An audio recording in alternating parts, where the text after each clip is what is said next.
Very good evening, everyone. Today is Monday, February 9th, 2015. It's my pleasure to call the regular meeting of the City of Burnsville Planning Commission to order. Commissioners, welcome. Welcome, Chair. Staff, Thank you. for the viewing and listening audience, we welcome you. Thanks for tuning us in. Today's meeting's agenda is as follows. Item 1, adoption of the agenda. Item 2, approval of the minutes of the January 26, 2015 regular meeting. Item 3, public hearing, City of Burnsville for a conditional use permit for grading and filling in the floodplain and shoreland districts for a regional trail along the Minnesota River on property owned by Xcel Energy at 1400 Black Dog Road. Item 4, a public hearing, Lint LLC for a planned unit development amendment to construct the remaining 4 townhomes located at the northwest corner of 125th Street West and 1st Avenue South. And item 5 is updates. Any addition to the agenda? None from you, Chair. None from staff. Do I hear a motion to adopt the agenda? So moved. Moved by Commissioner Bradrick. Second by Commissioner Benke. All in favor? Aye. Passed on a 5-0 vote. Item 2, approval of the minutes of the January 26, 2015 meeting. Any corrections, changes? None from me, Chair. Staff? None from staff. Okay, do I hear a motion to approve the minutes? So moved. Move Commissioner Benke. Second. Second by Commissioner Thomas. All in favor? Aye. Passed on a 5-0 vote. Moving on, our third item is a public hearing. City of Burnsville for a conditional use permit for grading and filling in the floodplain and shoreland districts for a regional trail along the Minnesota River on property owned by Xcel Energy at 1400 Black Dog Road. And Ms. Garris, welcome again, Ms. Garris. Thank you. Educate us. We'll see what we can do here. Let's see. Or not. We can see it, Deb. Can you? Okay, Yeah. it's not showing up here for some reason.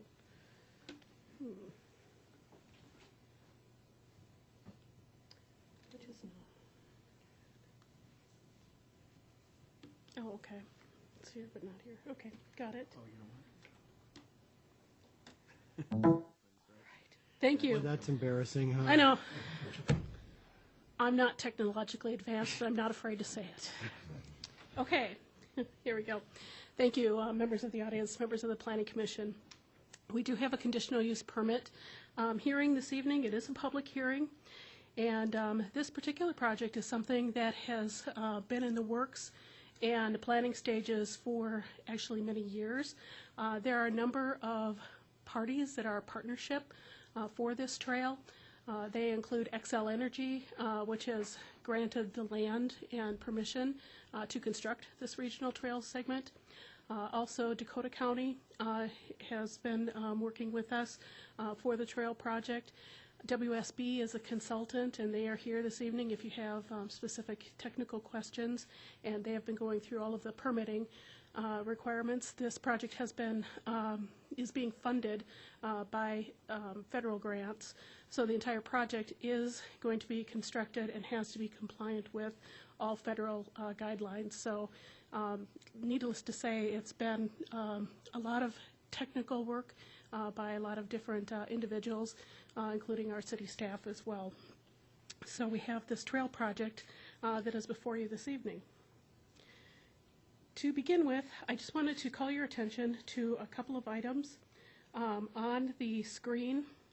We have got an existing trail system along 35W in this location, and then there is also existing trail, and this is on the north east part of the site, or excuse me, northeast of the site, actually in the city of Bloomington, across the river, there is existing trail.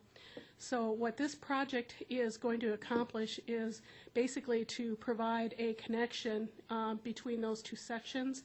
The trail is approximately 3.5 miles long.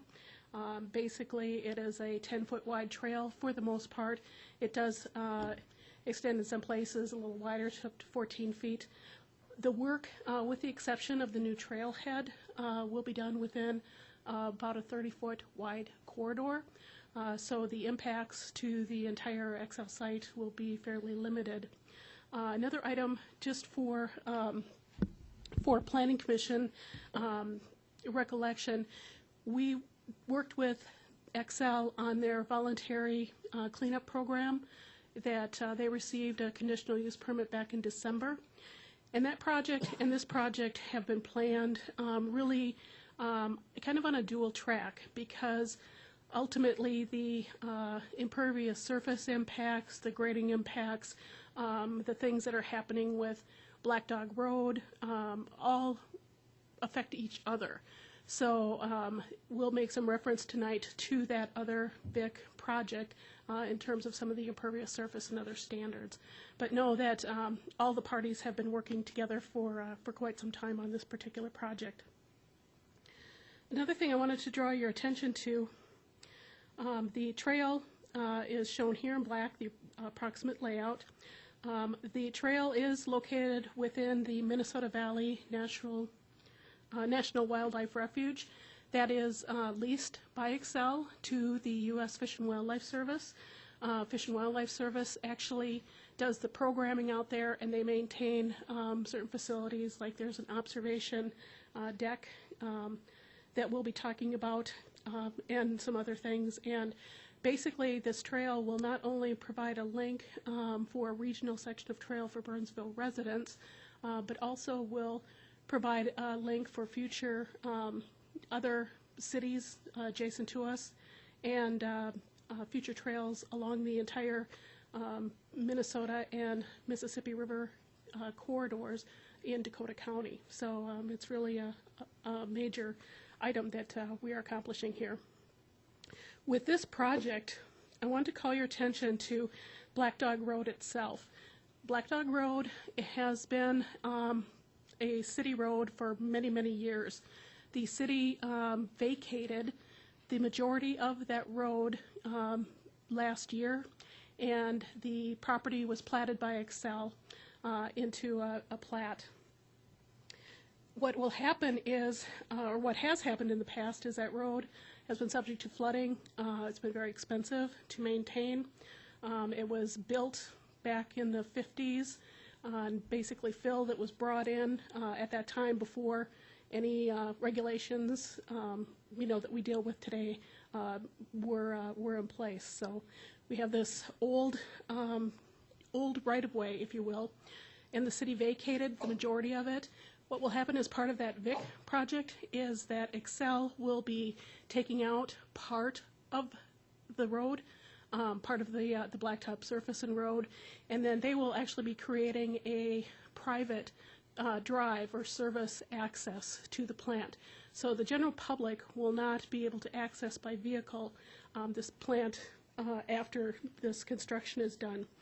There's an entry point in this location, which is going to be XL or NSP's main access. So that'll be coming from the west. There'll be a gate structure that's actually installed at the entrance, so only people with security clearance from Excel will be able to get onto their service drive. There will be another gate structure approximately in this location up in the northeast, and that will serve as primarily a maintenance access. It will not be the primary access for Excel. They will use it to gain access to some of their equipment that they have out on the Cedar Gate in that general area. So that's kind of important when considering this trail.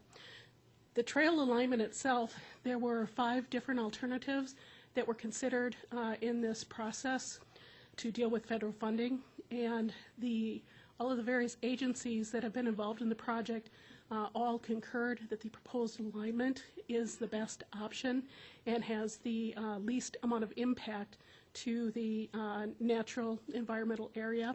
And this is something that is recommended by the U.S. Fish and Wildlife Service as well, which will be doing a lot of the managing of people walking through this area.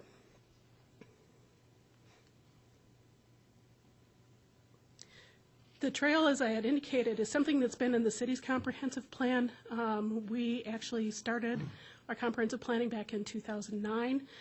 Initially, the trail was supposed to go along the south side of Black Dog Lake with the events of having Black Dog Road, and that was a primary facility, a lot of people using it for biking and walking.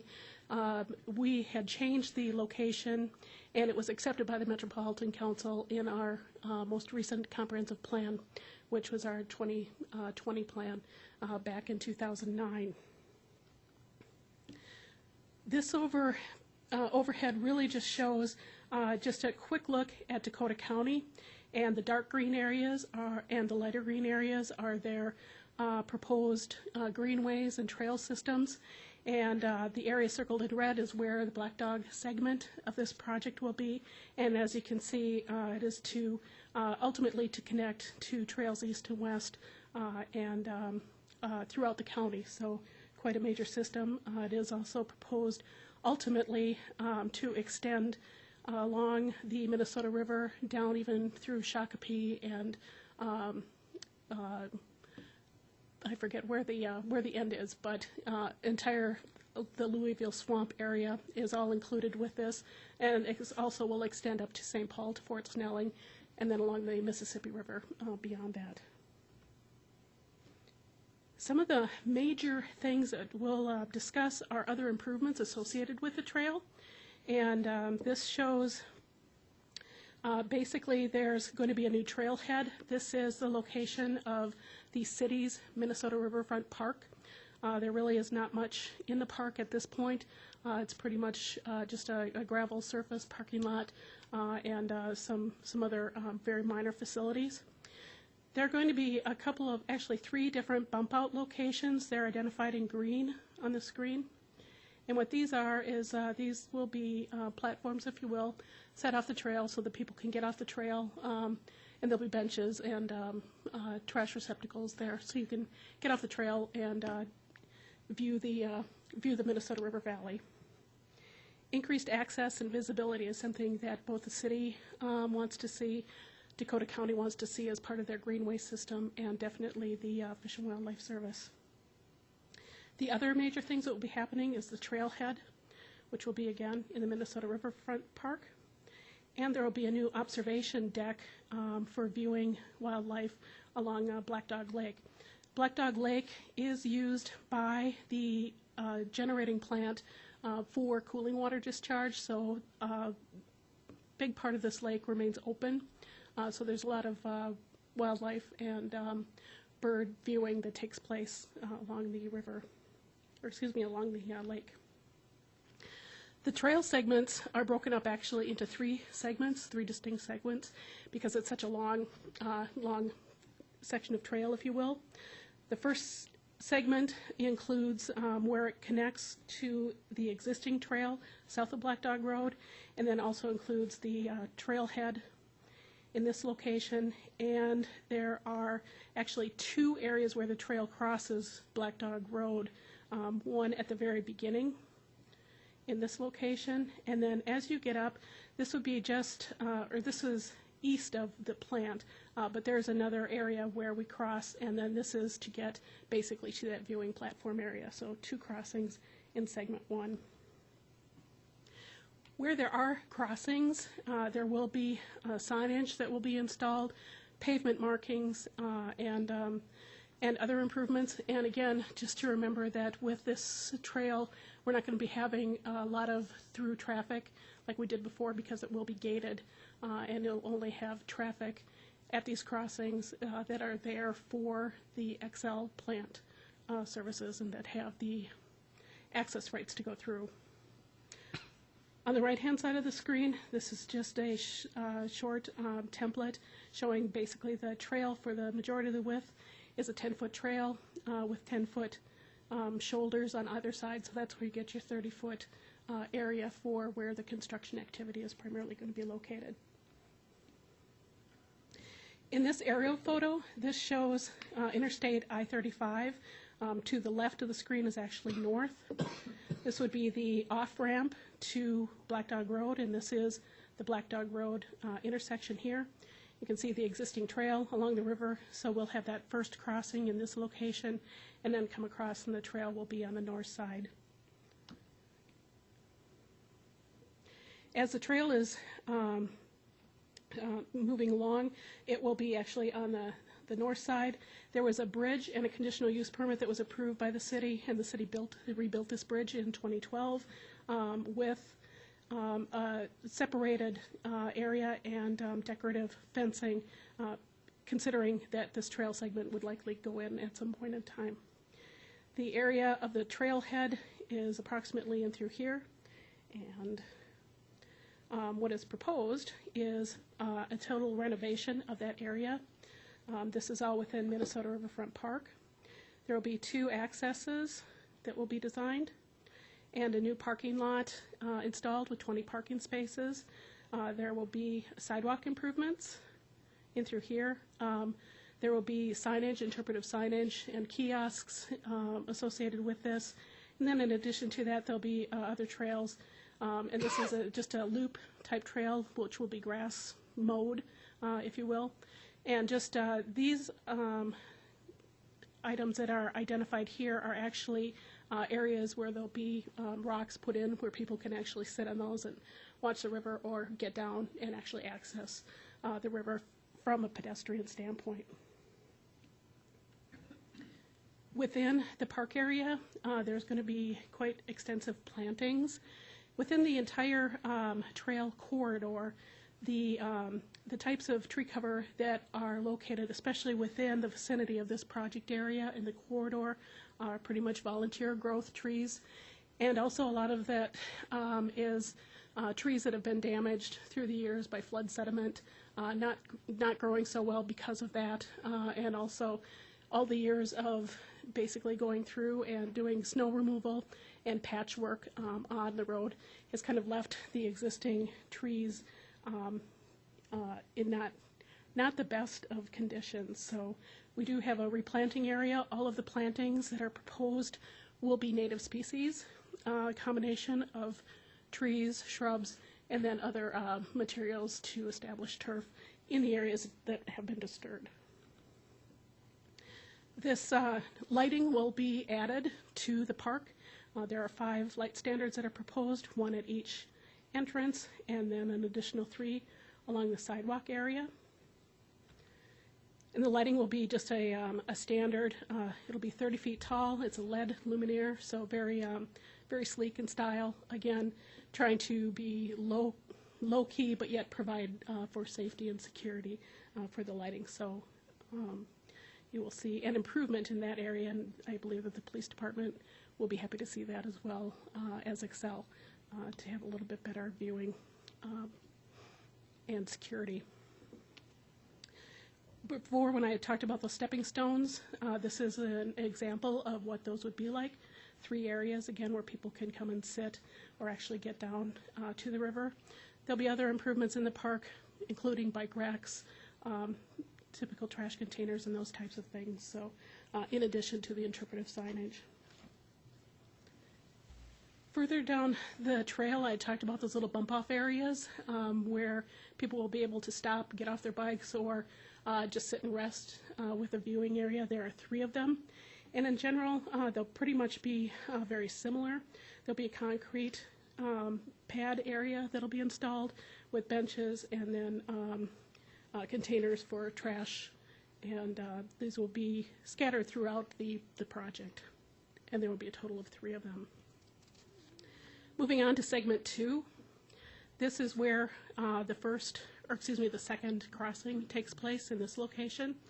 And then this is where the existing observation deck is located for the Wildlife Service and where the new proposed platform will be installed.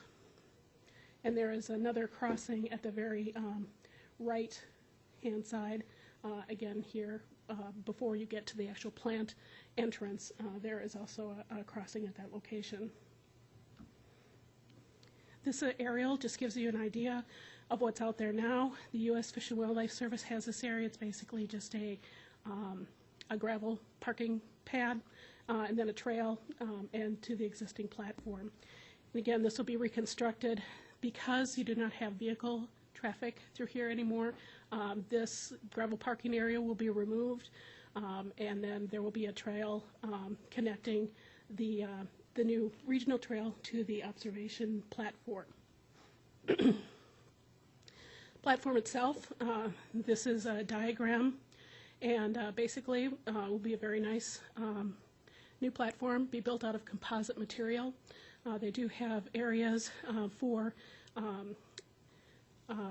information on what you're looking at as you're out there, display periods, and then also areas available for binoculars for the viewing public. And this is just a side view showing the railing and where these placards or these will be located to identify what people are looking at as they're down there. The last segment of the trail is segment 3, and this takes off from just before the plant entrance. This is the XL power plant here.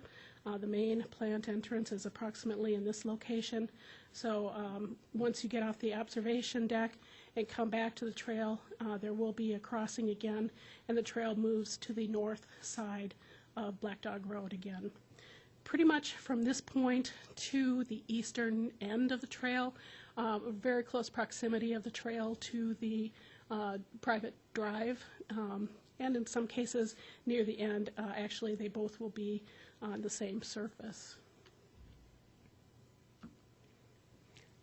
And the reason for that, as you can see here, that as you get to the plant, there's very narrow section of right-of-way.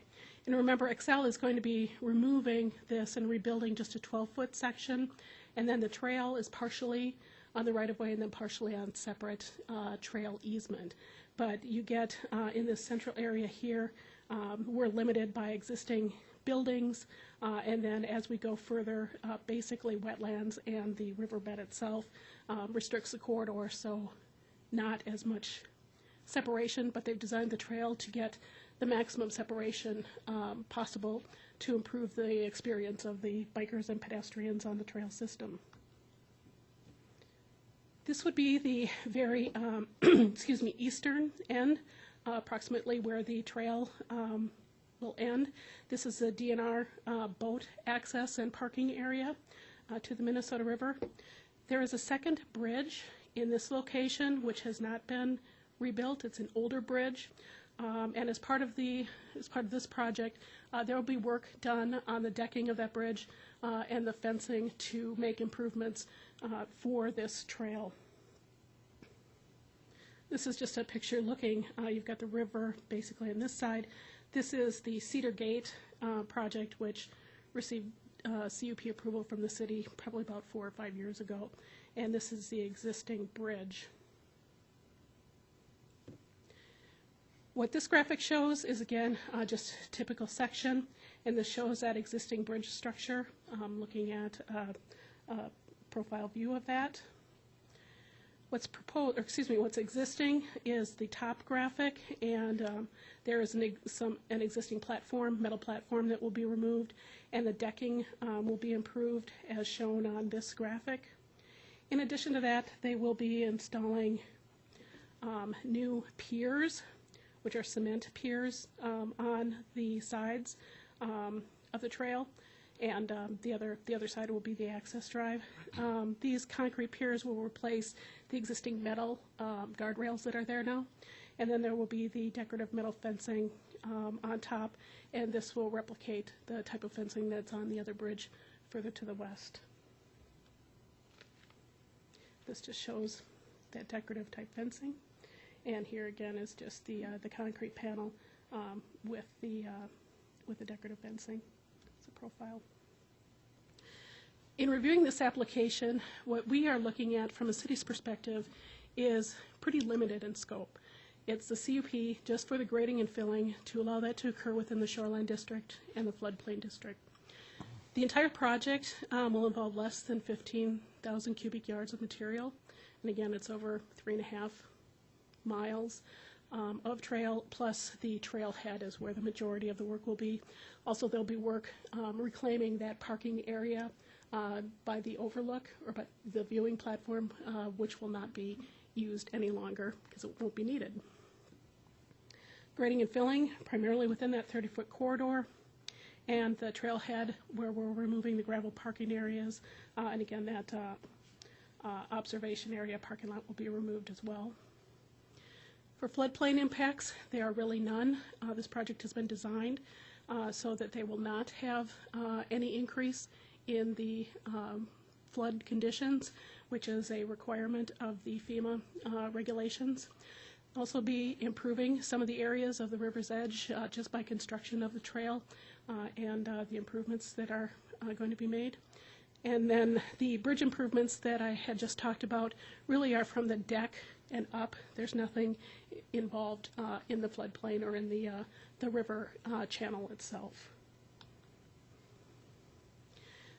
This is one of the many pages, and I know there are a lot of maps that you saw, but I don't know, there's 100+ pages just for the plan profile sheets alone for this entire trail system. So the reason that I wanted to show you this is if you look down at the bottom, this is a profile for this particular section, and really the amount of grading is very minimal. You can see just below here is the original grade, and then it's really just flattening out those surfaces for the majority of the project site.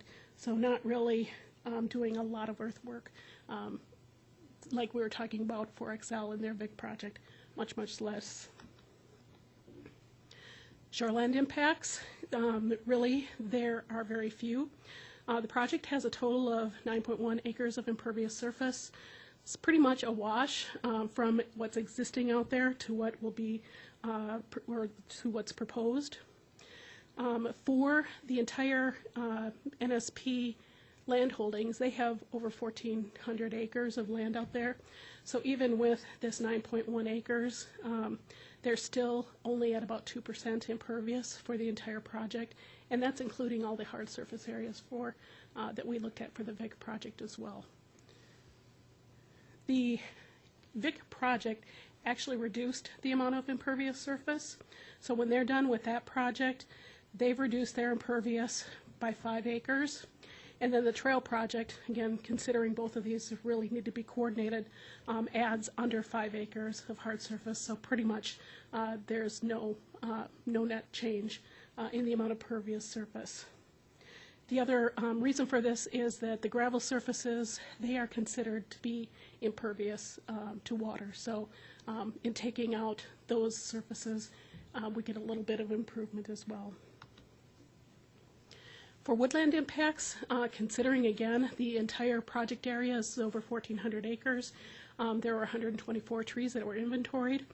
We discussed those before, pretty much poor condition, and trees like elm trees, cottonwoods, those types of trees, and the majority of which are not in the best of condition just because of flooding that takes place over there and the types of maintenance work that's been needed over the years for Black Dog Road.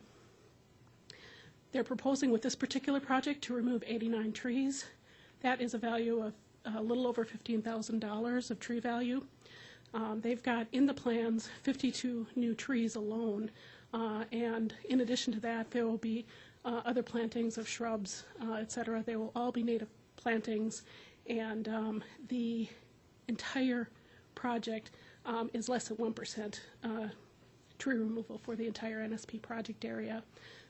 Again, as we've discussed in the past, what staff does, because the Excel property is so large, is we keep kind of a running total of all of the projects and the woodland impacts that they have and add to that. And when this project is added in, again, we're still at less than 1% tree value removal for the property. And in other types of projects, residential, et cetera, we allow up to 40% removal. So you get an idea here, it's really a small amount. For wetland impacts, just a couple of quick slides. The lighter areas that are shown here are the wetlands per National Wetland Inventory. So you can see within the corridor, there's really not a lot of land to work with. So there are some wetland impacts that are associated with this project. They are reviewed through the Parks and Natural Resources Department. And with that, the permanent impacts are about 3.22 acres, and the majority of those are within the Trailhead area of the city's park. There will be also 5.76 acres of temporary impacts, and those primarily are along the edges of the trail while work is being conducted before things are finalized. To replace, or what's going to happen on the site, is the city is purchasing wetland credits, and that will be part of the wetland permitting and mitigation plans. Just talked about this. Talked about that there were 5 project alternatives that were looked at, one of them doing nothing at all the way to the proposal. And this was the alignment of the corridor that was agreed to and recommended by all the agencies involved. With that, the recommendations from staff are to recommend approval of the conditional use permit, subject to 5 conditions. 1, that they provide a FEMA no-rise certificate. That is standard. They have provided the documentation that they don't have impacts. We just need the certification sheet to that. Number 2, that all their wetlands and waters permits and their wetland mitigation plan needs to be approved, and that will go to the city council the same night, I believe, as this CUP application if it's acted upon by the Planning Commission. We also need some written documentation from a certified registered engineer that the improvements that are taking place do meet the particular flood proofing requirements. Again, this is a standard right out of the DNR and FEMA regulations. Number 4, we will need as constructed plans within 60 days of the completion of the project. Again, this relates to the FEMA regulations, and we're required to keep those on hand. And number 5, that they obtain a tree removal permit prior to removing any trees at the site. And with that, I stand for questions. Thank you, Ms. Garris, for that very, very detailed presentation. I would like to echo what Vice Chair Broderick said earlier. The amount of research you and staff have done and the detail that you provide to the Commission is very complimentary. There's a lot of reading to do, a lot of viewing, a lot of people if you print them all. So thank you so much. Commissioners, questions, comments? Commissioner Benke? Ms. Garris, Yes. I think most of mine are just going to be for information. You talked a little bit at the beginning about the trail and it being connected to the bridge. Do we know if the bridge, the Cedar Avenue Bridge Trail is being reopened as part of this? Is that, I mean, if that's part of the connection here, do we know if that's going to be? I'll let our Parks Director address that for you. Mr. Schultz. Thank you, Commissioner Banky and Mr. Chairman. Commissioners, it is not, renovation of the Cedar Avenue Bridge is not part of this project. However, the timing of it will coincide with this project. So the City of Bloomington anticipates bidding out that project in the next couple of months with construction to begin in 2015 and to be completed by 2016. It's the same timing as this trail segment will be completed. Excellent. Thank you, Mr. Schultz. Ms. Garris, we've seen here that one of the recommendations they'll be making is that there needs to be a no-fill certification, a no-rise certification. Yes. I realize it's small, but most of the profiles seem to show fill. Does that, and I realize that's on the trail itself. Yep. Does that mean that off the trail there'll be other work to grading-wise to bring it to a no-fill? The information that we provided is a very small sample of the actual construction plans. It said there's over 100-some pages of construction plans. So we did ask the consultant WSB to take a look at all of the improvements that are proposed, including the park, trailhead, et cetera. Sure. And with their staff, they have provided the documentation. We just don't have the actual certificate Sure. yet. Also here, it talks about flood resistant. I'm assuming that that is going to apply to the construction at the trailheads as well and the observation decks? Yes, that's correct. And given the costs that the city's incurred over the years with the repairs and things down there, can you talk a little bit about what's being done to make that resistant to flooding? Sure. Actually, it won't be resistant to flooding. Construction of trails and the platform, those are uses that are actually allowed in the floodplain. And also, because we have removed the majority of Black Dog Road from public vehicle access and made it private, the city is no longer responsible for that road maintenance. The city and Excel will be working together in providing maintenance services for those facilities. But what happens too is this particular trail has been, and the plans have been done knowing what the situation is out there, and the majority of the new areas, they have the soil tests and provisions and have been able to plan for that. Whereas the existing Black Dog Road, remember, that was, fill was brought in the 50s, that was paved, and just not the best of construction. So I think that just in the general planning and for all the specifications that they are required to meet, we do know that the trail will be flooded, but they're all low flood damage potential for all of the improvements that are proposed. Okay. You talked a little bit about the trail crossings then too. I realize that that's now becoming a private drive, but as a private drive, wouldn't there be issues with traffic as being, you know, much more random or concentrated into shift change or something like that? Are we going to control the speed limit of the private drive, or does Excel? We will not control that. That is Excel. What we control is, let me back to an overall plan here.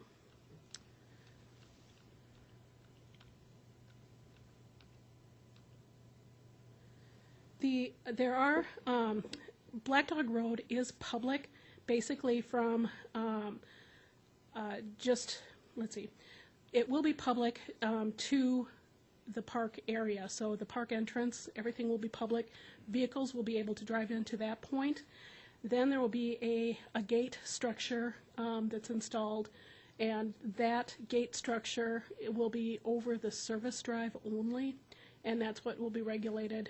You'll need a card, an access card, to be able to get through. Same thing on the other side of the bridge, or excuse me, on the other side. Up to the point where we've got the access to the DNR boat launch area, that will be public as well, but anything beyond that will be private. And I'll let Mr. Schultz talk to you a little bit about the crossings and the trail, especially on the east end. Thank you, Ms. Garros. I guess I would point out that we will have pedestrian crossing signs on the private drive itself, along with the crosswalks painted, and then on the bike trail itself, there will be stop signs at every point where it crosses the private road for safety. Thank you, Mr. Schultz. Mr. Schultz, one more. With the tree removal, is buckthorn going to be something that we'll be going after while we're down there, or just in the area of construction? We will just be sticking within the area of construction. We have talked with the folks at Excel about trying to renovate other areas after we get done with this project and after they get done with their cleanup project, and I think there's some great opportunities for that to happen a couple years down the road. Okay, thank you. Just one left, I guess, Ms. Garros.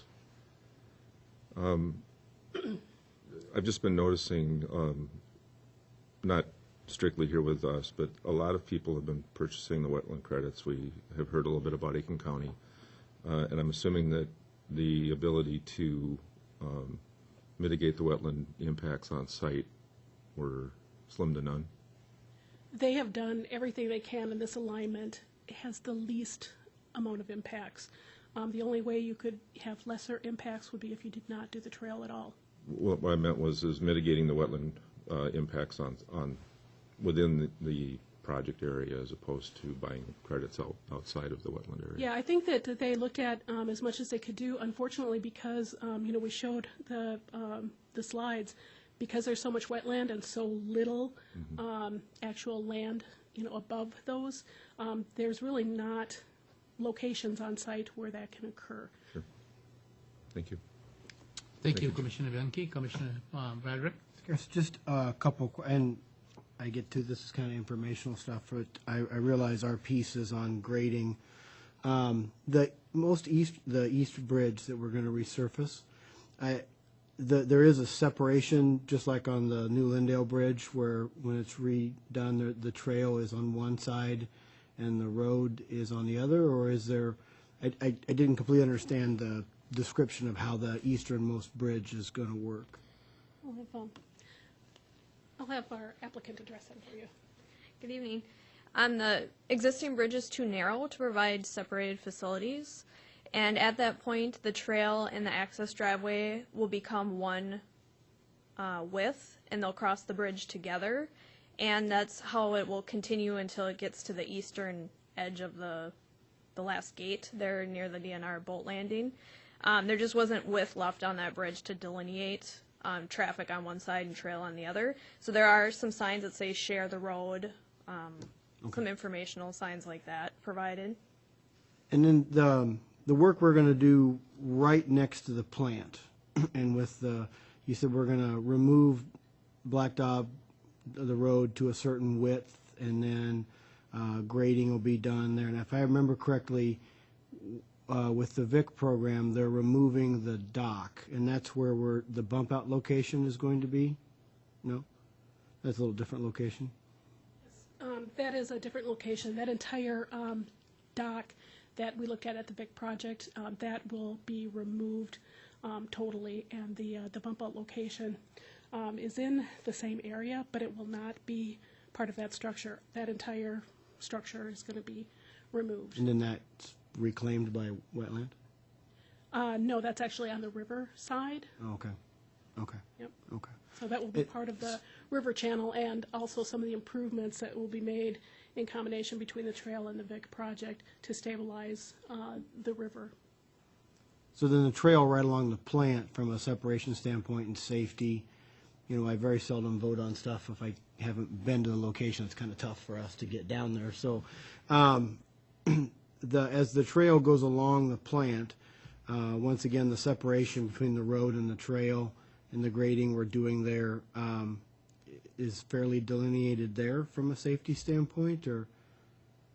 Do you know what when you get into right this area? in front of the plant, the pavement's all going to be one larger width of pavement. There'll be a double stripe providing delineation between the trail users staying to the north side of that pavement versus the people going into the plant access. Okay. So just we're so tight with buildings on both sides. Before you get off the microphone, would you just please give us your name and your position for the viewing and listening audience? My name's Tanya Guitry, and I'm the project manager with WSB. Thank you so much. Thanks. Any other questions? That's all for me, Chair. Commissioner Corey? Yes, just briefly. With the flooding and for the lighting around the parking area, how is that going to work? Are they going to have to replace the lights every year, basically, or that is factored in, I assume? I have to go back to the beginning, sorry.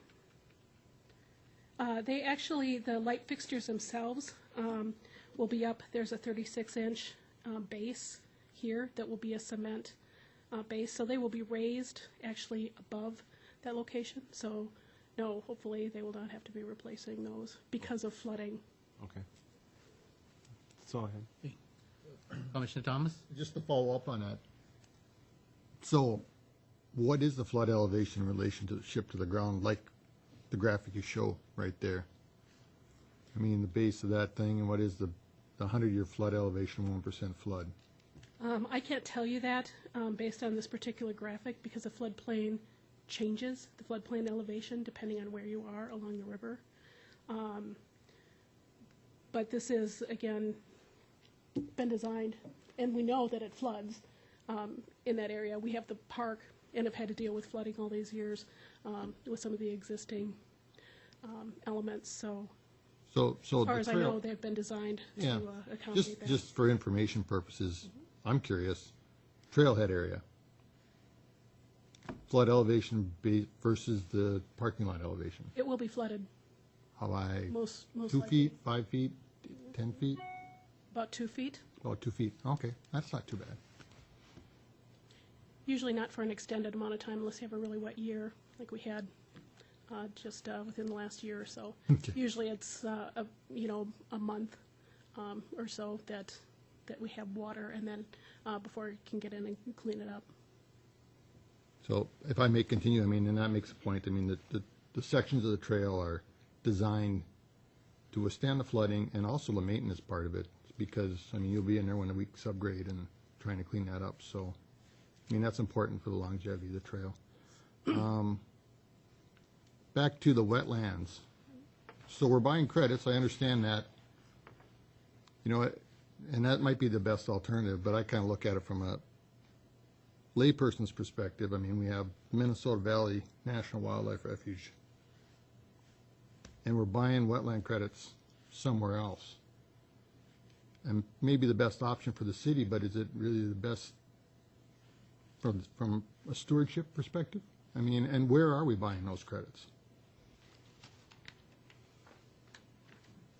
Commissioner Thomas, Mr. Chairman, it would be ideal to put the wetlands rate back as close as possible to where you were impacting those wetlands. As Ms. Garrow said, there's no chances because everything around the project right there at least is in wetland.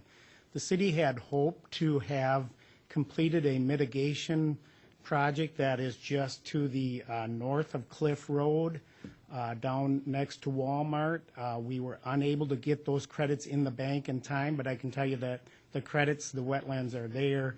They just weren't put into the bank. That process takes some time. So we had to purchase credits. These are actually in LeSueur County, but they're in the Minnesota River Valley. So the Wetlands Conservation Act kind of dictates the sequence. Obviously as close as you can, but they still need to be in the River Valley. So we are still in the Minnesota River Valley. And I will point out that half of those credits are being provided by Dakota County, and that is within the county in the Minnesota River Valley. They simply didn't have enough credits in their bank either to mitigate all of them. But half of those will be in Dakota County, and the other half will be in LeSueur County, but in the Minnesota River Valley. Thank you. Any other questions? I Commissioner did have Benke? one other question, I guess, Ms. Garros. I did notice a comment at the Trailhead for a future CCD installation. Nope, back one page. The dashed line going to the north, that one, This one through here. right? Where does it say it? Yeah, Yes. CCTV, actually. If you look at the note on that line, it says 2-2-inch non-metallic conduit, one empty for CCTV. Yes. Is that for security? Yes, exactly. Is that something that's planned or budgeted for already, or? That is something that I believe is part of Excel's part of this. It's part of their security system. Okay. I presume our, Let me double check. I know that they have them out there. in I'll other just add on to that locations. comment. Ms. Garrow's comment is correct. We will be putting 2 security cameras in on the light poles themselves in that area. We've had some problems down in this part of town, and that's been a request of our police department as well as the U.S. Fish and Wildlife Service. So both agencies are looking forward to having both the lighting and then security cameras in the area. that's what I was hoping for, too. Okay. Thank you. Ms. Garris, I just have a few information questions. If this is approved by the city council next week, what's the timeline for this trail? Thank you, Ashley, for mentioning that. I did have an error in the report. The construction is set to begin yet this year and then finish up in 2016. Thank you. That bridge that I saw there was going to be some upgrade to that bridge. I think it's quite a narrow bridge. Is there going to be rails? Yes. Okay. 'Cause you have the people, I mean, seniors like myself, when we go around there, we need to hold on as we cross the bridge. So Yes. just want to make sure. There are rails on top of, there'll be a cement, cement barrier, and then the fencing, the metal fencing is well above that, so. Thank you for taking that into consideration. Who will be responsible for the maintenance of the trail? The city?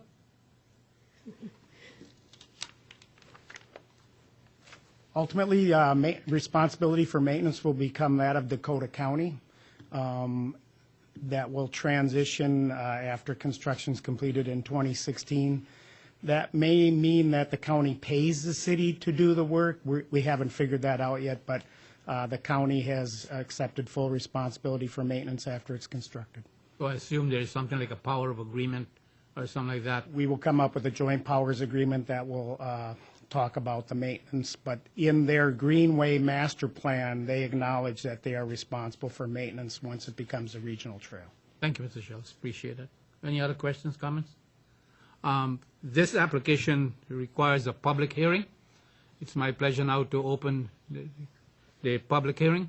Anyone who wish to come up and address the commission on this matter, feel free to do so right now. Going once, going twice. Seeing none, I close the public hearing. Commissioners, over to you. I know we've asked questions, and Ms. Garris was kind enough to update us. And any other questions or comments? Commissioner Thomas? Well, my only comment would be, I think it's a great project. I can't imagine the difficulty to get this thing done. But once this is done and the future segments are done with the countywide trail system, it's going to be a real asset to the city and the citizens. Good job. Thank you, Commissioner Thomas. Just want to underscore what you said. This is one of the best kept secrets in town.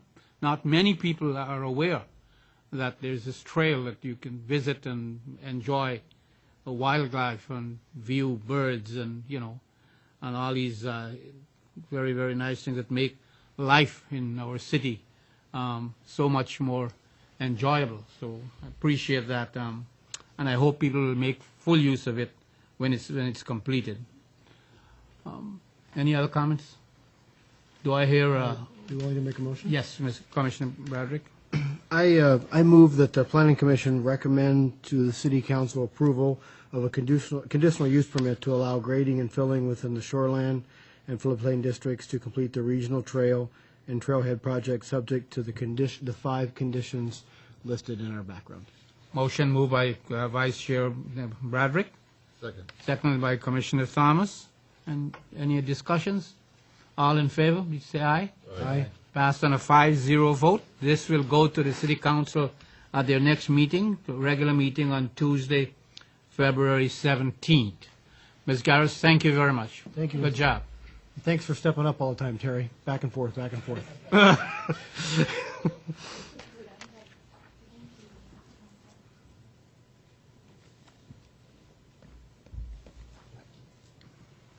Okay, our next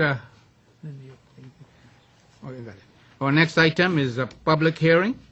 Lintor LLC for a planned unit development amendment to construct the remaining 4 townhomes located at the northwest corner of 125th Street West and 1st Avenue South. Mr. Slania. Thank you, Mr. Chair. Commissioners, again, this is a public hearing. It's a planned unit development amendment.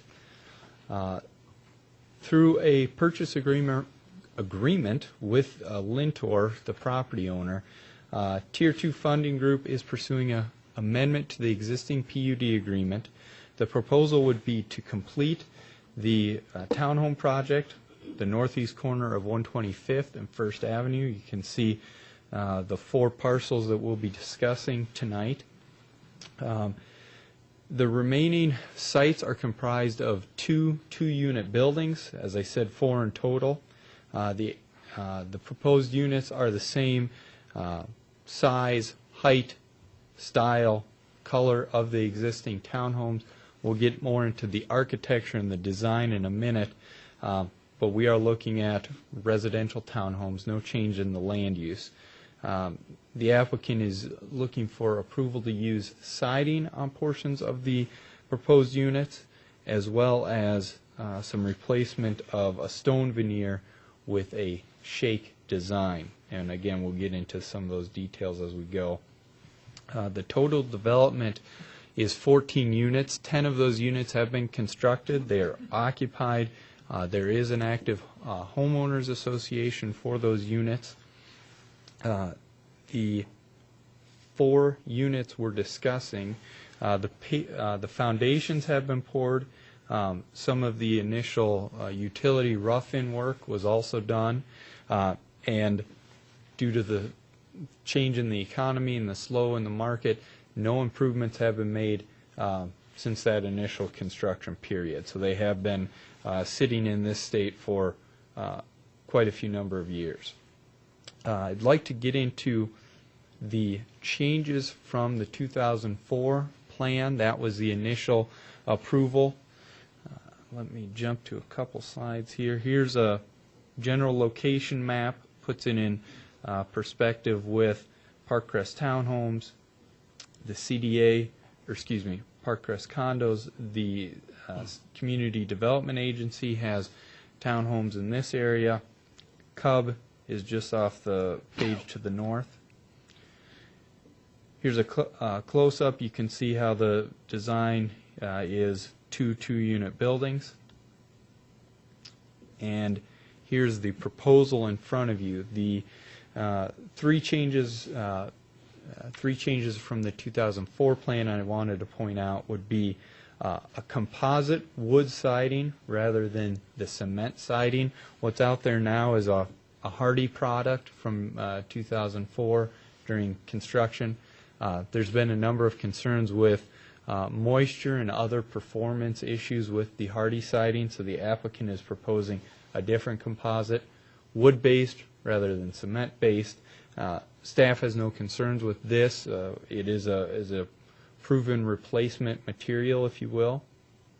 There is vinyl proposed on the rear and the interior sides of the buildings. I'll get to that in a second. And then finally, the third would be the change from the stone veneer to the shake on the chimneys. So let me give you a glimpse at the design. So this would be the front elevation. This is what you're seeing from First Avenue. This is the back of the units that you'd see from this interior courtyard. Same elevations as what you're seeing here and back here. These 4 units are slightly different with an attached garage rather than the tuck-under garage. So the rear of the units would be comprised of vinyl. The interior sides, which would be on this building on the north side, same building on the south side, and this building on the north side would be vinyl. Again, I'm using the term interior sides because they are approximately 10 feet from the adjacent buildings and have limited visibility. Now the fronts on First Avenue and this side will be the composite wood siding. Slightly higher product, very similar to the hardy that was proposed and what was built on. But again, we're trying to get to the high visibility sides of the project, which are here and here. I'd like to point out, just for reference, the 2004 approvals were not without deviations themselves. Certainly we're discussing what was approved then versus what was approved now, but in the grand scheme of the HOC ordinance, there were approvals for the lap siding, regardless of what material they used, is a deviation of the HOC ordinance, as well as the amount of stone, brick, and glass also did not satisfy that base criteria within heart of the city, and I just wanted to bring that up for everyone's reference. Now let's jump back to the designs.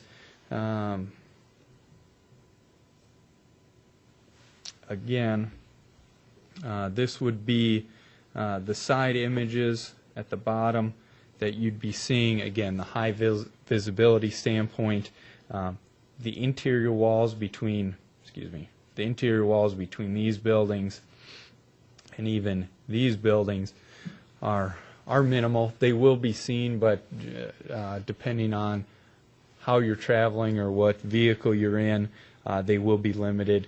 It was certainly staff's concern to make sure the front of the buildings look symmetrical with the existing. There has been vinyl used in the area as well. The rear of these buildings received a similar deviation for use of vinyl. Again, that was a Dakota County CDA project. I don't recall the year, but again, it was a price point they were trying to meet. The council did approve these designs with vinyl, with the brick and the stone on the street sides, if you will.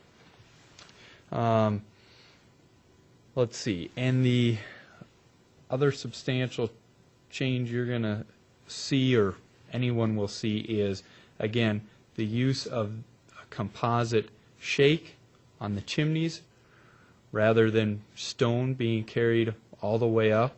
I'll get to some other images in a second, but this would be the same composite shake used in the gables. It can be a different color, slightly darker to go with the stone that is out there. And you'll see the base is the same stone veneer proposed as what is on the existing units. This is the one 2-unit building that exists on First Avenue. The other proposed units would be to the left and up the hill. Again, same color patterns, same color palette. In this situation, this brick stone would end right about here, right at the base of that window, and be converted to a shake. Now you can see, actually you can see in the bottom picture a little bit better because of the shadow. The shake is here. Like any material, you can do shakes in multiple colors. The applicant would propose to do a darker shake to be more complementary to the stone veneer. Those are the visual impacts with the proposal. Let me jump to a couple other images. The top is 125th Street, so you're looking into the project. Back here is the private drive and parking area. You can see the back of the garages. Here you can see the foundations from the 4 units, and again you're looking through the units into the back, and this is the back of the units that are on 125th Street. The 2004 approvals, you'll notice the stone veneer goes all the way up to the top. The writing is blurred, but obviously it does not get into the use of vinyl on the back, but rather the hardy siding. All right.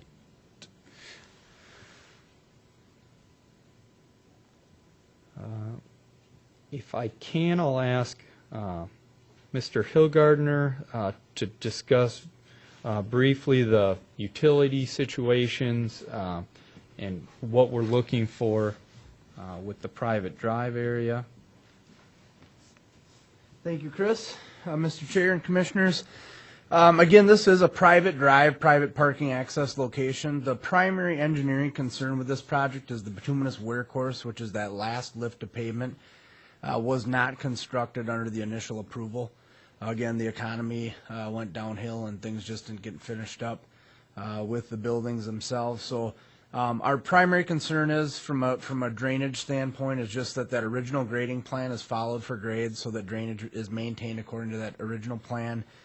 We would also recommend that if there's any settlements, things of that nature, that they get a little skin lift to kind of level things off before they pave, as well as some crack sealing, again, before that bituminous wear course goes down. Utility stubs have been constructed, and again, everything is private in this location, so there will be no impacts to the city utility system. So again, it's all private work. So really the biggest thing is just making sure that pavement and drainage adheres to that original plan.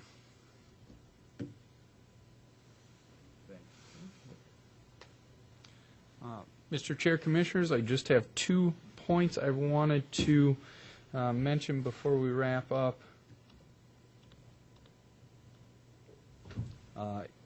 The report that was included in your packet had 3 conditions. Let's see. The second one that you see on the screen here has been added. Commissioner Bradrick caught this sometime over the weekend, and I wanted to bring it up so we can clarify it moving forward. There was a note on the plans that were included that the gables were proposed, portions of the gables were proposed to be vinyl on the front or the 125th side, and I want to make that clear that those sides will be the composite wood. The vinyl is intended, whether it be the shake or the lap siding, for the rear and the interior sides. I wanted to bring that to your attention. There's some other details in here getting to the items Brian talked about, putting the second lift on. Currently, as you saw in the pictures, there is no common mailbox area for the development. The applicant has agreed to do that at the request of the Homeowners Association. And finally, this was a discussion item with the City Council at their work session last month. The discussion of using the shakes on the chimneys rather than the stone all the way up. It will be an aesthetic change. Staff does not view it as a negative, but it will be a visual change. I did include just some images. Here is a shake. You can see it within the gables. Obviously, this is not in Burnsville, but an image I wanted to bring up. This is a chimney done more with the lap siding rather than the stone veneer, and obviously, if I can get my cursor, stone in the foreground. So it can be done. It was an item the council discussed for quite a period of time, so I wanted to bring it to your attention. With that, Commissioners, staff is recommending approval with the 4 conditions outlined in the PowerPoint here. Melvin Moore with Tier 2 is here. He would be the builder. Tier 2 would be the group purchasing the remaining units from Lintor. I believe the Homeowners Association is here too. They may want to speak to the project or have other questions. With that, Commissioners, I'll take any questions you have, and it is a public hearing. Thank you, Mr. Slanier. Commissioners? Commissioner Benke? Mr. Slaney, I had called you shortly after the city council meeting, and I had inquired as to how this project was going to be permitted, if the city was going to allow it to be permitted under the original, or if there was some other accommodations being done. Was there any result to that? There was. I appreciate you bringing that up. Mr. Moore has been in communications with our building official based on the stage I guess, the stage of the game, if you will, where we are. Our building official is agreeable to moving these forward under the previous approvals, so there would be no fire suppression requirements. The building official has required testing to the utilities, the rough-ins that are there. I believe those are done, and I believe the pressurized test did pass. I know there's some further discussions to come, but I believe right now the applicant's in a good position where he can use the rough-ins and the foundations that are there. I can't speak to all those details, but I believe that was the understanding. So they've done their due diligence on the foundations also structurally, and at this point, and Yes. they're okay. That's my understanding. I know the pressure tests were done. I believe the foundations were done also. Okay, I think the bulk of my questions will be for the applicant. Okay, any other questions for Mr. Selenia? Mr. Thomas? Anybody? Okay. Would you like us to bring up now or in the public hearing? Whatever's your, whichever you prefer. I think if you have questions, let's bring. Sure. Okay. Would they? Who you said we have here? Mr. Moore. Yes. Mr. Moore, would you please come up and just give your name and your address for the records? And this is a nice bunch of people here. They'll be very kind to you. You can get through all the slides, just front and back arrow, if you need to have some. Good evening, council Thank you for members. Melvin Moore, 14560 Wiles Parkway, Prior Lake, Minnesota. Welcome. Thank you. Go ahead. Yes. I guess I obviously met you at the work session, and I think you heard my comments there. I'm going to continue in that same vein, I'm afraid, because Heart of City 1 is essentially our highest standard of our zoning. And one of the elements of it, of course, is that there is no vinyl allowed. It's a non-allowed material, with the caveat, obviously, that the CDA project, when they came in at the beginning, they were allowed to do it, and basically balance that with a hugely significant amount of brick. When you're proposing this siding, the lap siding, do you have any idea what the exposure of it, what the lap is going to be? No, we've actually measured the existing lap siding that's on site, and we've asked our vendors to provide profiles similar to the siding that's there. We believe that they can accomplish that same dimensions. So, Okay, so if they can't, you'd be going ahead with it anyway, or you would not accept a product that is less than the 7 1/4 exposure? yeah, I think that we have Lyman Lumber has gone out on the site several times, and we've asked them to accomplish that. At the present time, we've gotten a bid back from them. Haven't seen the exact material, but according to the salesperson that we're working with, they've been able to achieve that. Interesting. I haven't, Yeah. quite honestly. The widest material I've been able to find is 5. I guess that'd be interesting to see. Yes. Color-wise, are they trying to do the same thing then? Are you trying to come as close as possible to the existing color? That's our objective, is to match. We know that we can match the LP siding with the color selections on the Hardy. We can get an exact match on that. On the vinyl siding, we're looking to get a siding that would be as close as that as we possibly can. Now, there has been some fading from exposure to the sun, and that will create some deviation to what we're able to do in any existing colored siding. Sure. I would imagine that the homeowners associate at some point would be repainting those buildings, even though they are supposedly a low-maintenance material. Do you have a handle on what kind of dollars you're going to be saving because you want to switch to vinyl? Yeah, it's about, with labor, material, and painting. Not with the labor, because you're going to be putting the siding on no matter what it is, so you're really looking at just the material. The cost application difference from vinyl to LP, it's the way that's installed. It's about a $10,000 per unit cost variance. Sure.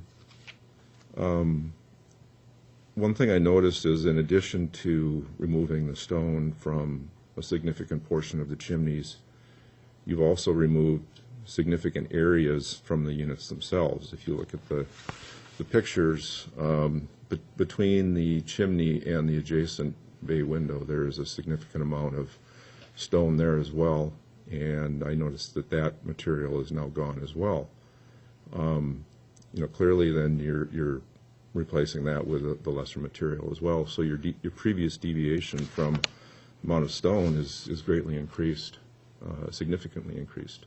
Yes, and our desire to reduce the amount of stone was twofold. One is that we didn't want the liability that comes with putting on stick-on stone. Most people in the profession has gotten away from that and putting it on single-family structures. Simply, the application is closer to putting on stucco, and that was one of our attempts. Now, there is a cost variance that we were also after by making those adjustments. Just out of curiosity, how much are you putting back into the project? I realize that, the benefits to the city here, having the project done, that benefits the city, that benefits the homeowners association, but, what are you putting back into the project then with the savings, with the relief that you're asking for? Well, it's not really a question of the relief that we're asking for, it's what the market bears today for similar style units. If you look at the history of the units that were sold over the course of the last 5 to 8 years, most of those traded at a price of somewhere around $190,000 to, I believe, the highest unit traded at that period of time, about $235,000.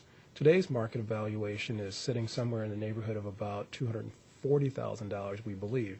Our cost basis currently is putting us somewhere around $190,000 to $200,000 cost basis to build them. That includes the changes that we've made. So if we take in consideration our costs associated with some of the other items that we are doing in addition to that, we've gotten a price for about $18,000 or $19,000 to put the second lift in. There's a few repairs there's about $5,000. So those are costs that we would not otherwise bear that the previous developer left for us to inherit. The other cost is very minimal. On the other hand, the mailboxes, we've learned that those are probably somewhere in the neighborhood of about $1,400 to $1,700, and a cost to put those in of about $600 to $800. So we didn't look at the project as a way of minimizing the finishes. We actually look at the project as a way of, can we put a product that's there that would be similar in look, but have a higher quality of finish. We absolutely believe that the shake that will perform over time better than the stone. We also believe that will be a lot less issues for the homeowners. Some of the homeowners that there now have already experienced problems with the stone that's on the building, and they could speak to the problems that they're having themselves. Sure. I guess the point I'm trying to get to is the amount of relief that you're getting on the exterior. And I think we need to call it that because you are changing what is approved. You're looking at, saving $30,000, $40,000 per unit on stone, and clearly that can cover the work that you are doing to benefit the homeowners association for the final lift and the mailboxes and the other work. The issue of the shake doesn't bother me so much, quite honestly, because I do see that as a higher level product. And even though you're trying to drop the amount of stone significantly, I see the shake as a possible product that can keep the project looking similar to its form, the current form. I guess what I'm trying to get to too is the plans are a bother to me because the chimneys on the plans are shown as tapered, but the chimneys on site are not. Those chimneys are exactly the same chimneys that are built currently. We made no deviation to the dimensions of the chimneys. The same architect that drew the original plans is the architect that modified the plans that we are proposing to build. So those are identical. I wouldn't want. Sorry, Mr. Chair, Commissioners, I can speak to that. It is, if there are deviations between The plans and what was completed in the field, it happened during the time of construction, not. Right, and that was my point, was I do believe that it was changed during construction, because that angled chimney is something that most carpenters would not want to handle. But I was looking at the issues of the plan. I was looking at the siding. It's not showing the 7 1/4 inch siding. And unless you can find a 7 1/4 inch siding in a vinyl, which I personally doubt, I don't see how the siding is going to look the same going around the corner. To the chimney also, the chimney is shown with no trim boards on the corners. Again, a minor detail, but you simply can't put either Hardy or LP together in that fashion. Therefore, it's not going to look like this, and it's not going to feel as tied to the stone on the others as it's being related to us. The vinyl siding goes together different than the Hardy. You have different trims and all kinds of products that are inherent to that installation. And as much as you try to match the lap and as much as you try to match the color, it's not going to look the same. And what I'm trying to get to here is a point where I would ask you, would you not do the vinyl siding and do all the rest of it to keep vinyl out of Heart of the City 1 for this project? This project was not approved with it originally. We can't afford it, honestly. It's the cost of the materials and the market that we have to sell into is actually set what we're able to do. What kind of vinyl are you proposing? What grade? Dutch siding is what we proposed. The Dutch lap doesn't match the existing siding that's out there. Well, it's a brand, not necessarily the style. Okay, but what quality of siding? I actually weight. brought some samples in to the commission. I think Okay. I left a board of samples of the siding. I've actually, not to commission, but to the building department. I've left some samples of that. I've provided some pictures of how the lap siding and the vinyl and the stone will actually merge together. I guess the reason I'm asking is because I had priced some of these products myself with my own vendor who is at Lyman. And according to my salesman, the cost of the higher end vinyl and the cost of LP is the same. If that's something that can be proven out, we certainly wouldn't, shy away. I mean, our desire is to leave a product that is good for the homeowners, and we don't put vinyl on unless there's actually a savings. If those two are the same, we'll certainly consider that. But that's we haven't found that to be true. Okay. Well, I guess, like I say, I'd be very interested in a commitment that if you can't find a product that matches the LP in a vinyl, I mean matches in terms of lap, color, profile, that this project would not continue with vinyl. Yeah, internally we've made a commitment to go through the process. Our business have. Certainly, we've said to the seller, we were unwilling to close on this project in advance of going through the process.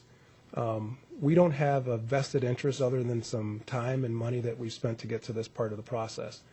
For us, if we think it's going to be a higher risk than we believe we're taking now, it's better for us to pack our bags and go down and look at a project that works.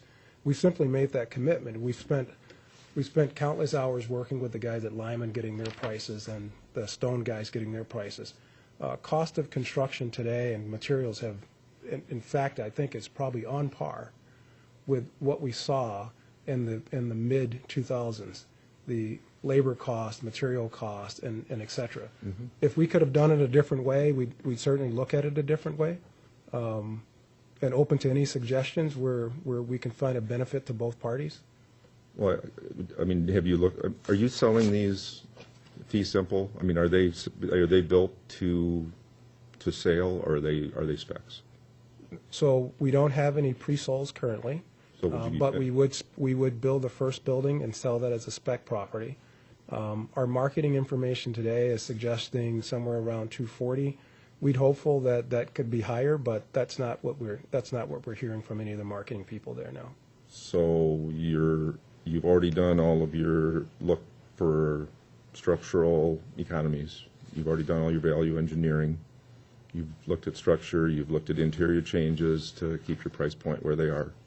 Yeah, I mean, at some point, we strip the units down to a point where they're not going to be equivalent to what the current homeowners have.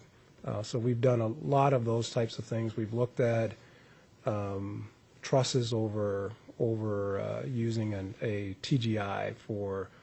We've asked our guys to kind of take a very close look at it. As I said before, we haven't found any additional cost savings that allow us to do an all LP building. Okay. But anybody that comes in and buys from you will be able to upgrade the interior at any point. Obviously, you'll profit from that, but essentially anything that they want to do on the inside, you'd be happy to do for them. Yeah, and our business model is not really, we don't, in the construction business, a lot of guys mark up their finishes. It's not, in our business, it's more of a pass-through. Our base price, we've built our margins and our base price. In today's world, the consumer is very savvy in terms of what they're buying and what they're getting for their price. So we don't really pass 10% or 15% onto our markups, but we do have things like granite. We do have things like finishing the basement. But other than those two things, we really don't have a lot of upgrades to offer the consumer. The decks and all those things are part of the package. So it's not a lot of upgrades they can do internally. Mm-hmm. Hardwood floors are consistent for every unit. Yeah, the decks are exteriors, but still. I guess, once again, I'm really having a hard time with the idea that two sides of these buildings will end up vinyl. And it's vinyl lap and vinyl shakes because you want to put it up in the gables too, given what the other 10 units in this project have. Well, actually, the gables are LP shake. This said what... The gables on the backside would be vinyl. The gables on the backside is LP. that this says... That the plans indicated the gables in the back were vinyl, but if... Okay. Yeah, so we had a conversation through email about sending the plans back over to the architect, and obviously they made a couple of oversights, but the gables are LP, the trim boards are LP, the transition pieces are LP. The front of the building is mostly all LP. I don't think we have any vinyl on the front side of the building at all. So that just reduced the amount of vinyl that would need to be replaced with LP to a minimum. I mean, quite honestly, I can't imagine, assuming that you can find the stuff in the first place, and the cost differences between a high-end vinyl and an LP as being minimal, I really don't see how that can't happen as an LP product. Are you through, Mr.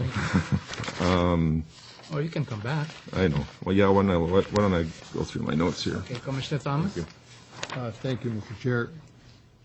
I watched the council work session, and I found it interesting. But the one thing that they left that meeting with was maybe for us to have the ability to see some color renderings or some elevation views. Are those available for us lay people so we can see those a little bit better? Mr. Chair, Commissioners, we're looking at a similar color palette to what's out there, with the exception of the change in the stone to the shakes, and the addition of the vinyl that we've talked about, the exposure on the vinyls, but the color palette, the color design is consistent with what's proposed, or what's existing. All right, so then I got to ask questions, because visually I could have gotten through this, and I think Councilmember Sherry was pretty clear she wanted to see that, so I'd be happy to watch that meeting and see that be presented at that time. So you have the veneer on the chimneys, and you got it up the middle on the 4-unit buildings. There's a brick on that front elevation? Yes. Does that brick stay? It does. Okay, okay. And then the transition from on the chimneys would be just above the brick at the bottom of those sills then? Yeah, so if we're looking at the photographs and you look at where there's brick, stone, and then lap siding on the front of the building. Yep. So the transition to the lap siding is just above the seals. Okay. And then the transition to the shake siding would be just above the seal on the on the chimneys. Okay.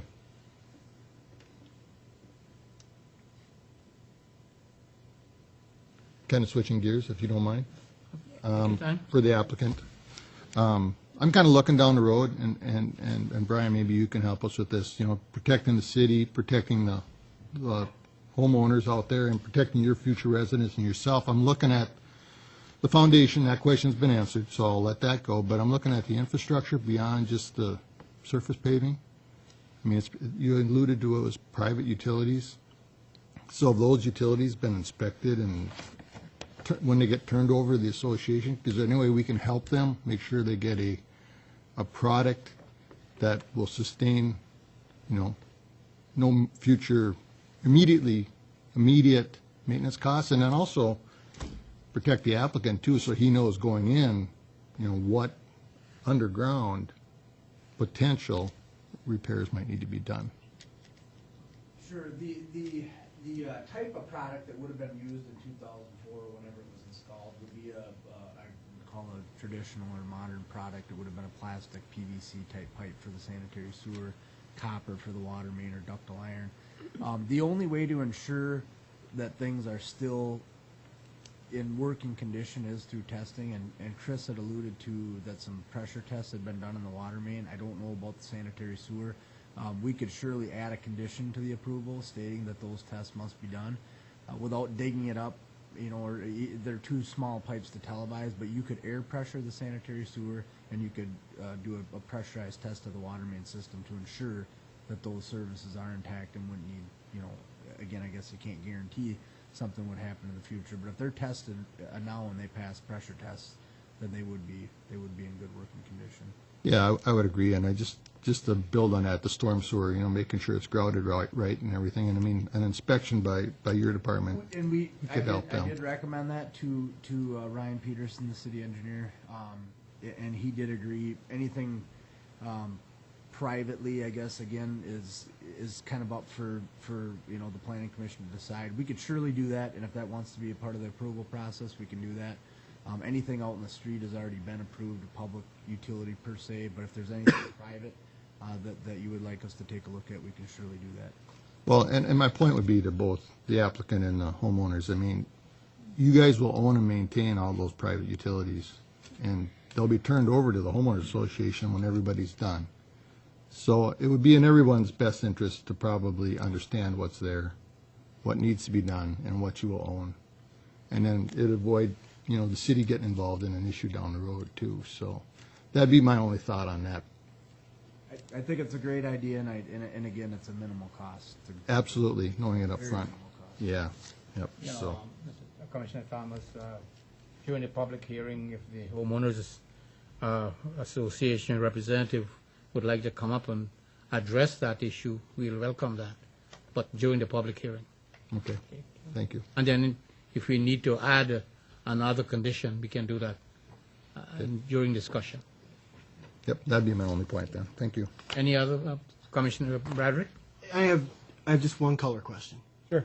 Yeah, sorry. The transition on the faux chimneys from the brick up, can I clarify that you are going to treat the color palette on the chimneys a different color to come as close to the existing chimneys, or are you going to paint the shakes that are on that chimney the same color as the gable ends? Because the existing buildings today, the shakes are a cream color with the existing building, and then the stone really kind of stands out as a different color. And I did kind of remember something in reference to when I watched the work session that there was going to be an attempt. Is that true, or will the chimney be the color of the base of the house? No, so above the brick veneer. So we've actually taken sample colors over to Sherman-Williams to match up the stone color that would match up to the shake color going up on the building, because they have a product that they could do kind of exact match for any painting that we do. So we'd match the chimney to the exact color that's there now. Now, it won't have the variations in color that you have in stone, but the consistent color throughout the stone would be the shake color moving forward. Okay. So the shakes on the gables will be the standard color of the house, and then the shakes on the fake chimney would be the as close as you can get. That's correct. Okay. That's all I have. Chair, my questions would be based around from the home. I'd like to hear from the, during the public hearing, I'd like to hear from the homeowners association. Thank you, Commissioner Bradley. Any other questions of Mr. Moore? Mr. Chair, Yes. Commissioners, if I can just interrupt, there was, for those of you who watched the council meeting, there was other discussion on the design of those chimneys, you know, to take them all to siding or to paint them a cream to match what's in the gable and things like that. And it did fall more to the, although I think there were differing opinions, to go to the shake, a darker shake. Mr. Moore, do you know how many tests you've gone through? I know there were some pressure tests done. Was it on storm as well as sanitary sewer or water? We check the lines that would come into the building. So we check the water lines coming into the building. We know that we have repairs to those water lines. Our sewer guy or plumbing guy is scoping the sewers. That would be consistent that we'd have to do in any application as well. And so any of the pressure tests, we'd have to do that. We hired an engineer, which we provided the letter from the engineer to the office here, and the engineer looked at the existing pads and provided an opinion of what repairs that would have to exist there. So all of those tests, we've completed those. Thank you. Yep. Thank you, Mrs. Lanier. Any others? Okay, Mr. Moore, thank you very much. We probably Thank you. Just what? Hold on. To the chimney. Go ahead. I'm sorry. Mr. Moore, had you looked at, and since those chimneys are, like you said, like Chris pointed out, basically fake, had you looked at incorporating that space into the houses? It's not the way it's designed currently. There's a footing that sits outside of the house. It doesn't sit inside the house envelope. Right. So there's no way of actually doing that. Well, there would be at a higher level, because since there's a footing there, the floor of the higher levels could use that area. Where you come into the space, I don't have a mark or anything, but if you imagine that you got a square box, and outside of that box you have a three-sided box, which is the footing that the chimney set on. Right. To carry any floor space over there would have to be more of a custom design truss system. So today we haven't looked at that, so I don't know how that would work. I saw it as wasted space in the original design, and thought that if you were able to incorporate it, it might be a nook or a feature that could help you. I appreciate that. Thanks. Thank you, Commissioner Benke. Mr. Moore, thanks again. And again, we may need you back later on. So, Thanks, gentlemen. Okay, this application requires a public hearing. I now open the public hearing. Anyone from the audience who desires to come up and address the commission on this matter, please do so now. As you come up, please mention your name and address for the records.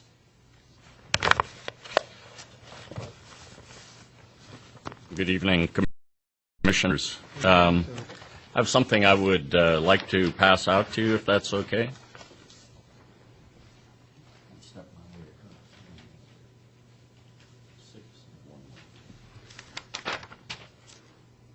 These are photographs that I will address later on. I'm Dwayne Sweep. My wife Sandra and I reside at 44 East 125th Street in Burnsville. We are homeowners in the Villas Townhome Association. I speak in favor of allowing Melvin Moore to build according to the specifications he has provided.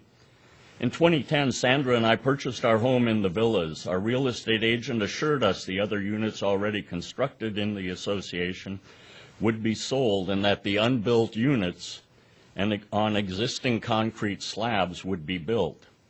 We were told the final lift or layer of asphalt would be laid, that all finishing touches to the association would be completed as per the plan.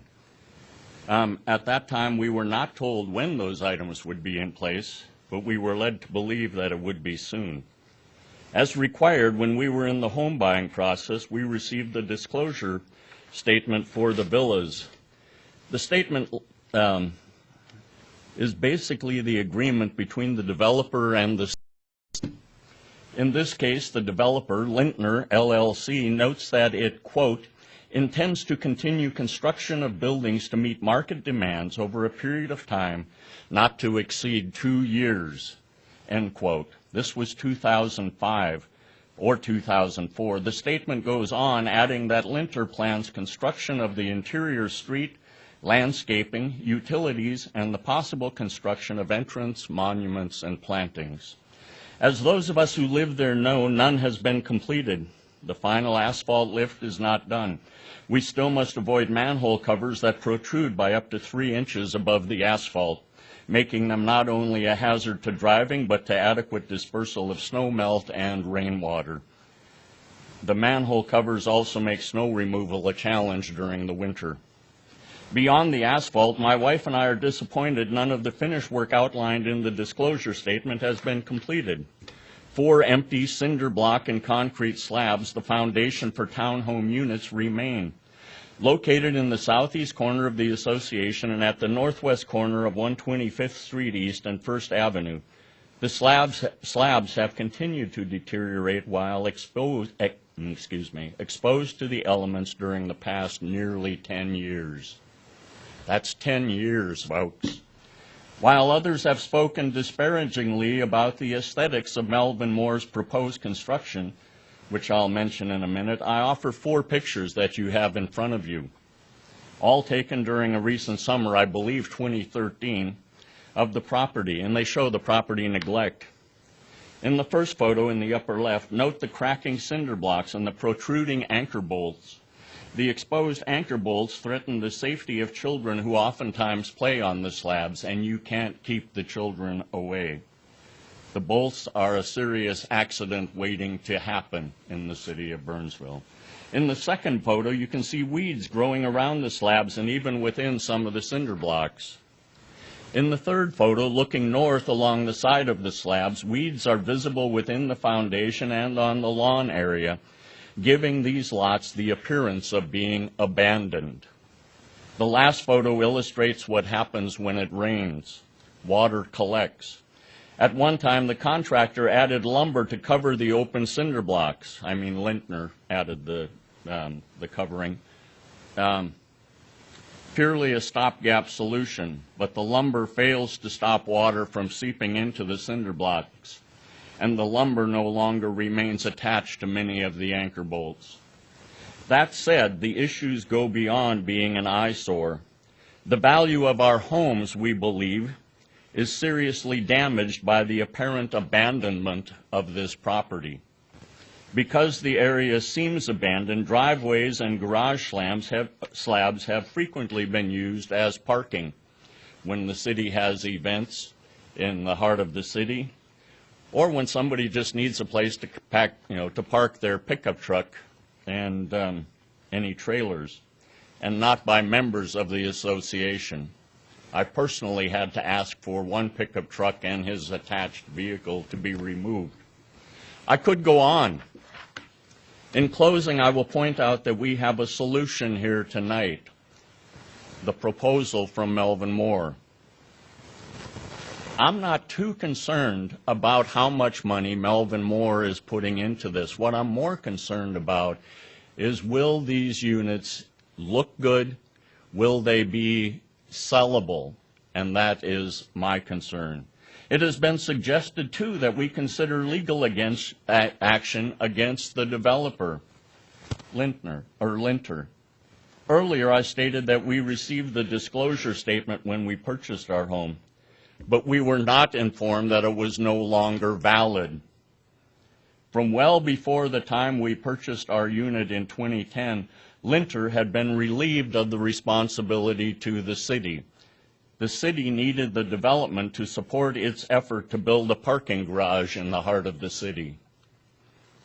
It has been suggested that the exterior of the new construction will not match the existing construction, that somehow the chimney will be of lesser quality. As a visiting contractor noted last month, water seeps behind the limestone veneer of existing chimneys and causes blocks to come loose and fall. I was tempted to bring my blocks that I found lying around the sidewalk of my home, and several of the others in our association have had the same issue. And it has been suggested that this area be turned into an open space. I'm not sure what happens then. It has been open for more than 9 years, probably 10, and it has fallen into disrepair. We are concerned that it would be open like the northeast corner of Nicollet Avenue and East Travelers Trail, the property directly across the street from our home, or like the northeast or the northwest corner of Burnsville Parkway and East 125th Street. The former is an ill-maintained empty lot, the one across the street from us, and the latter has been the coming soon home of Applewood Point for nearly 3 years.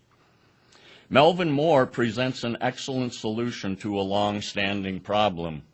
His proposal shows what can be done with the existing eyesore, wrapping up what should have been done years ago. Thank you. Thank you very much, Mr. Sweep. I appreciate your coming and sharing your views. And I assume that you're speaking on behalf of the other members of the Homeowners Association. I'm speaking as a homeowner within the association. Our president of the Homeowners Association is here also to ask or answer questions. Thank you so much. Hold on. Any questions? And I just want to clarify. I appreciate your information, but I just for our clarification, you have no issues with the presentation as the way the city's background is in front of us this evening. You're in support of this as it stands. I am supportive of it, in support of it. I wanted to clarify that. Thank you very much. You're welcome. Thank you. Any other member of the audience who would like to come up and address the commission on this matter? Again, please mention your name and address for the records. My name is Justin Miller. I'm the president of the association. Welcome, Mr. Miller. Thank you for coming. Thank you. I just want to address the utility aspect that you were wondering about. We actually have taken over the association and have inspected the utilities, and they are in working condition. We have maintained them and everything like that. So any kind of things that you're looking at for I don't know what you were thinking about doing for the utilities, but they are under our maintenance, so you don't have to worry about them being any malpractice or anything with those things. I wasn't aware of what you had done up to this point. I was looking down the road in order to protect the interests of the citizens of Burnsville, particularly your association. So my intent was, not knowing what's been done, is to make sure that what you guys ultimately will take over and own and maintain is in a constructed and in a fashion that's reasonable. And it'll last a long time. Yep. And you got an opportunity, I think, under this proposal to take a second look at it. And it's a simple thing, as Brian said, a checklist, add it to the PUD agreement, something like that. So the applicant understands what needs to be done, you understand what needs to be done. And if there's a disagreement, let's put it on the table now and make sure that you guys go into this thing with the best intentions. For sure. Do you guys have any questions for any other questions for Mr. Miller? Same question. To the previous homeowner. As the association stands, you're in support of the presentation as the background was presented to us. Yes. Okay. All right. I have a question for him then. Go ahead, Commissioner Benke. So then, with you guys taking over maintenance, you do realize that should there be any problems with the vinyl siding not staying on the building or anything else, that becomes your responsibility then to repair versus the higher quality siding that the rest of the house will have and that the other houses have. Mm-hmm. Yep. Okay. Anything else? Thank you, Mr. Miller. Just if you need you back, thank you. You'll come back.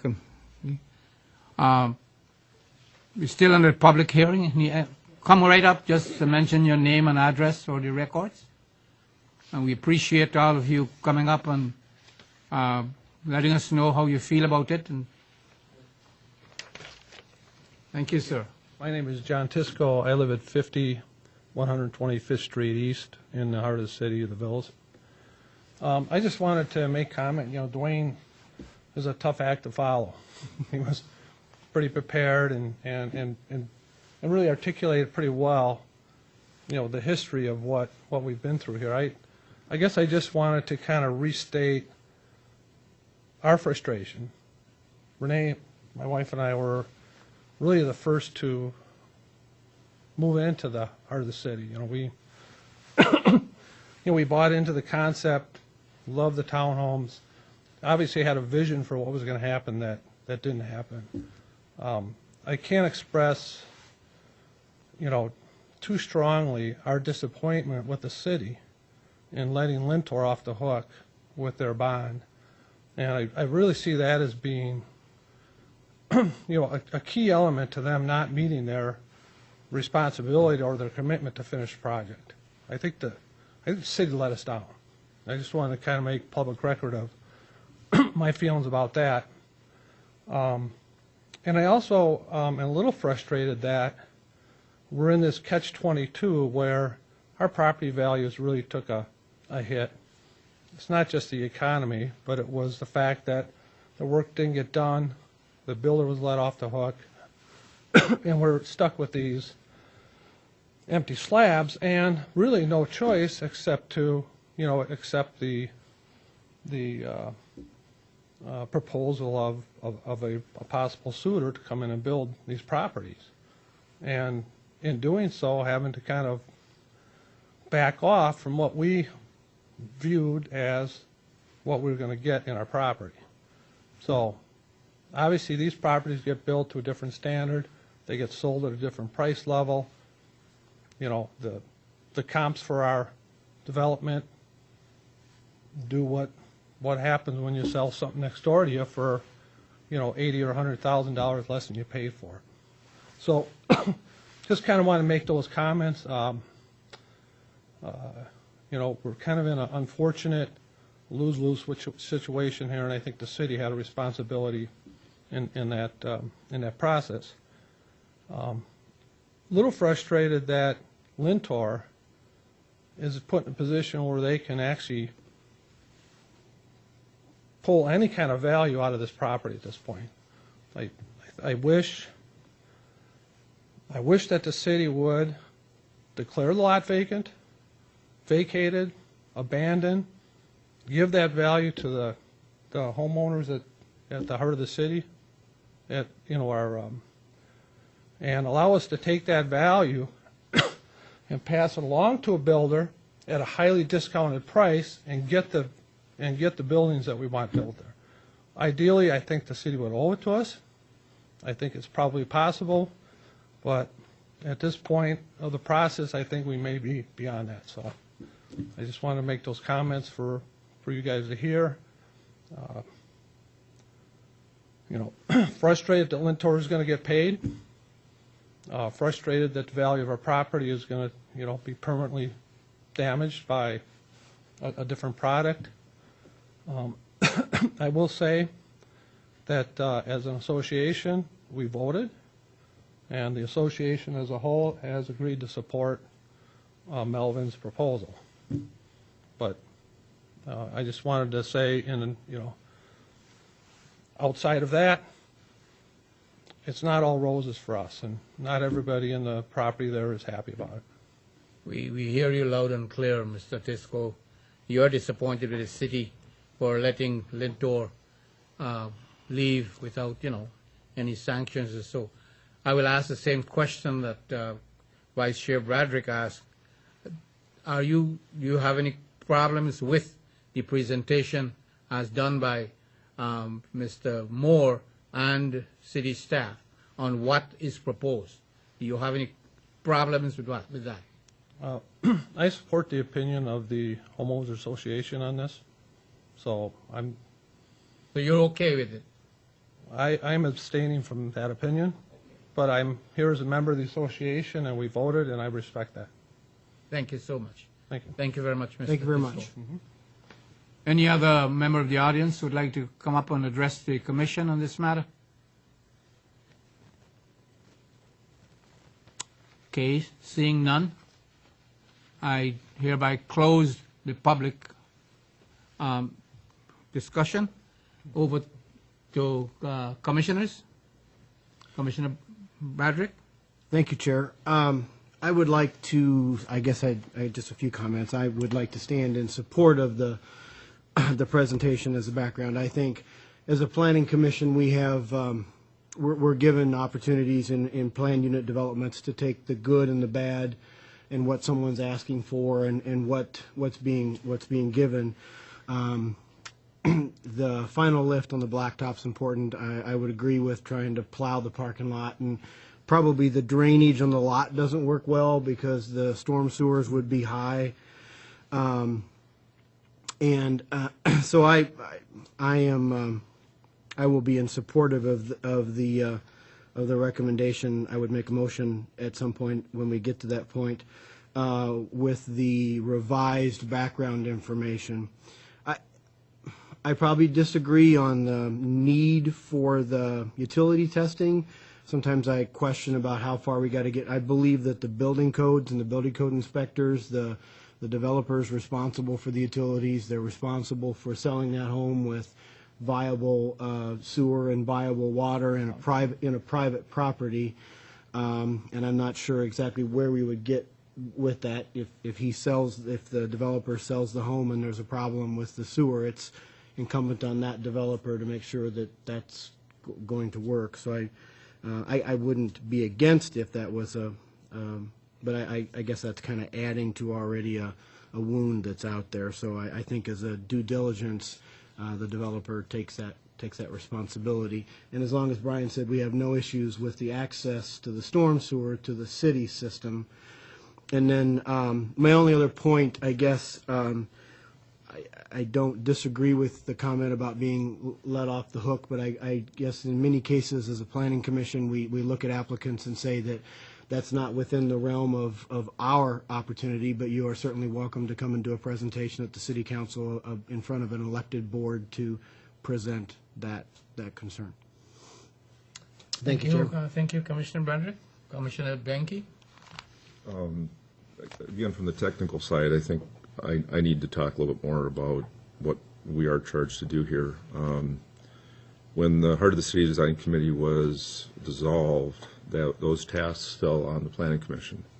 And that is our job, to look at the zoning code and how this stuff is being applied to it.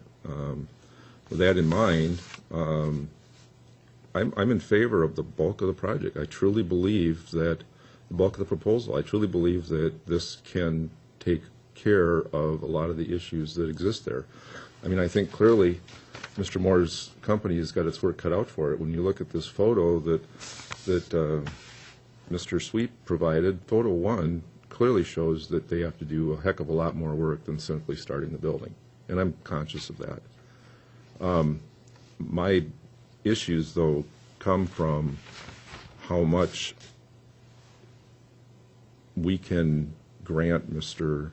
Moore in relief, given what he's already going to be able to do too. I mean, he's going to profit from this in a sense by bringing the conversation up with Mr. Slania and him then giving it to Mr. Moore. They save $20,000 minimum on sprinklers, insulation upgrades, window upgrades that are all part of the new code that he would have been exposed to. That would have directly affected his purchase price, his bottom line. I think the fact that he's already doing LP shakes on the entire building, and the only spots where he's proposing vinyl are on the sides of the rear, and it's an extremely limited place. I just cannot get to a point where I can vote for a project that has vinyl in this situation. And I would also be interested in making a motion when we get to that point. Thank you, Commissioner Benke. Commissioner Thomas. Thank you, Mr. Chair. Difficult situation. I guess in summary, I would support the proposal as presented for the home improvements, construction. It had a deviation in 2004, and he's asking for another one now, which I have difficulty with. But in light of the situation and the support of the existing homeowners, I say I can support this project. The one condition I would like to add, I don't want to get into the minutia of a checklist, but I think it's important that the homeowners and the applicant understand what, with the assistance of our engineering department, what improvements might need to be done. Maybe there isn't any, but then they'll know that. So I think that. How do we word that, I guess? It's got to be more specific. Yeah, I'm supporting that additional amendment. I guess we can get into the wording when we get there. Are you suggesting a fifth condition? I would, yes. And the condition would read to something to the effect that with the assistance of the city's engineering staff, a checklist will be developed for the infrastructure that's in place, and those repairs will be made part of the amended PUD agreement. We can work with that. Okay. Yep. Wouldn't that be something that the building department would just handle? And it wouldn't need to be engineering staff? Well, the issue would be the stuff that's already existing. I mean, the building department will look at the new stuff. The other homes are permitted. There's no reason for them to go back to that. Oh, you're looking at the rest of the infrastructure. Correct. I see, okay. The public areas. Got it. Yep. The association. The storm sewer manholes, the Okay. storm sewer pipe, Good whatever else. observation, Commissioner Thomas. Yep. Any- So with that, that's all I have. Thank you. Commissioner Corey? Thank you. A number of comments. As to the, I guess I would reiterate the previous thought about what we as a planning commission can do as far as being let down by the city. That's not within our charge of what we're here to do today. Obviously, that is something that you should address to the city council. That's what they're there for. Without kicking the can down the road, that's not something we did, obviously. So I understand your concern, and I would encourage you to do that. Along the lines of the development, I would be in support of this. I would also be in support of your suggestion of having the checklist, as you call it. That seems prudent in this case. I guess the way I look at it is there was these goals to start with, but we're now 10 years down the road. It's not saleable under the old conditions. That's just not the way we are now. It's very unfortunate. I think as the comment was made, there was high hopes of what the future would hold, and unfortunately, the future didn't hold that. So we have to be left with what is reality now. I don't have any experience as to how much the difference is between the LP and the vinyl. What I do know is what's being presented in front of me that Mr. Moore says he can accomplish, and he has a bottom line of what he needs, whether that's, something that we would agree with or not. That again is not my thoughts. My thoughts are what can you do and what can be done to fix the unsightliness that is there now. Obviously, I'm just part of the Planning Commission. The City Council has the ultimate ability to make the deviations. That's what they get to do as being elected officials. All I can do is add my 2 cents in with here is that what we're looking at is what to me is an acceptable presentation under the conditions that we have today. And we could hope for something maybe bigger and brighter down in the future, but we've been hoping for 10 years, and frankly, that's not where we are. And so with what somebody says they can do in their with their budget, I would be in support of it this time. Thank you. Thank you, Commissioner Corey. Any other comments? Mr. Chair, Okay. if I can, before the commission moves to a vote, I just want to touch on a couple things. One, I do know the building official has agreed the new units would not be sprinkled or have a fire suppression. I do not believe they are I do believe they will be subject to the new energy efficiency requirements. So not all of the requirements are off the table. Some will be applied that obviously aren't affecting the size, the shape, the footprint of the building. They're going to have a hard time with the foundation then. And that may be. The other thing I wanted to bring up, the discussion of the securities and the ability for the city to move in on this project. Really two things happen. One is, like any other project, we get sureties at the beginning. Those are backed by a bank. Not only did Lintor fall to distress, but their lender fell to distress. So we did have securities at one time. Like everything else in the chain of the economy, those aren't valid. They aren't backed by a valid bank anymore. We would not have the ability to, or we don't have the ability to move in and put the second lift in. The other would be the TIF agreement that was made with Lintor. They did not meet their end of the bargain. They defaulted on the agreement. The city's action on that would be to take the buildings, take the units back, take the property back. In that situation, it puts the city as the developer.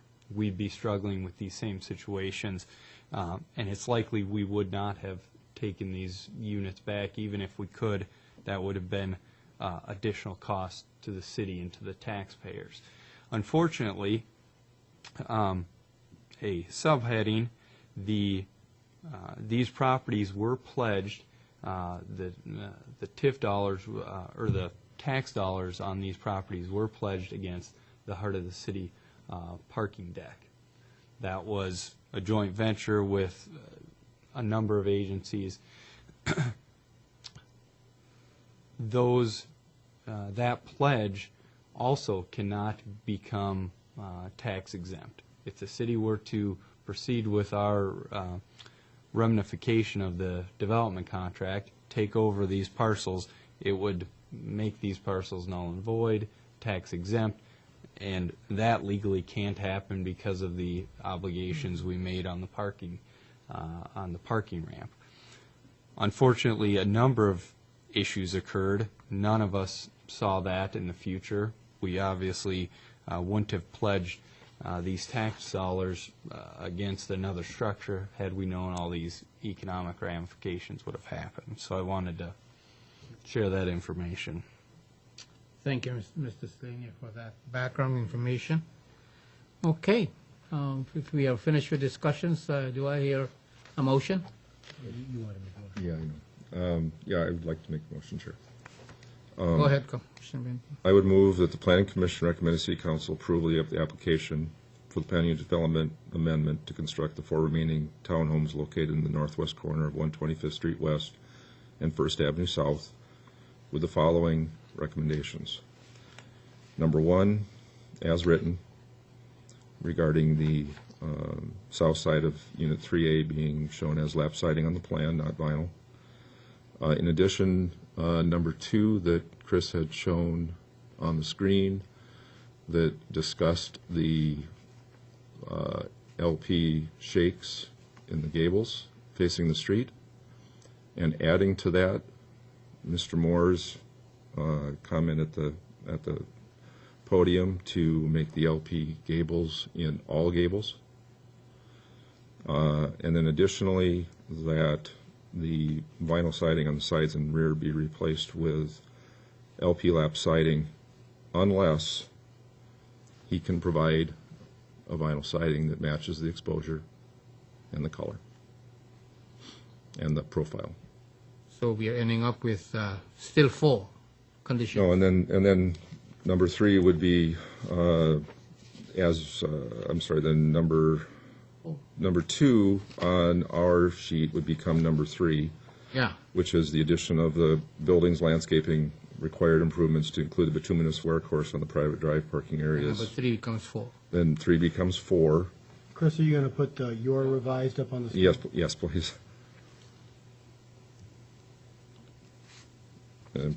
Okay. There we go. So, 2 would read, or 1 would, the same. Correct. 2 as modified regarding the gables, Yeah, the LP. This says front and side and using LP, and it basically is all gables. All gables, yep. And then my number 3 would be that the vinyl siding would be replaced with LP unless Mr. Moore can provide a vinyl siding of the equivalent exposure, profile, and color of the other buildings.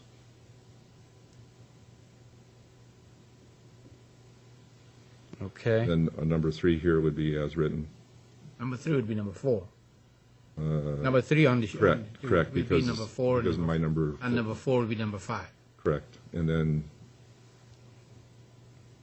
Mr. Thomas's number 5, which would be the checklist for the mechanicals. Mr. Chair, Commissioners, just so everyone's clear, that would leave us with 6 conditions. The 4 that are here with the modifications to number 2, the addition of matching the exposure, the color, and the profile of the vinyl siding, and the last would be the checklist for the improvements to the stormwater system. Well, the checklist to the utilities. Before the motion is seconded, I take it that Commissioners, we agree on those 2, the one from Commissioner Benke and the one from Commissioner Thomas. I am taking it that we all agree on that. I'd like to, go ahead. No, here's my question.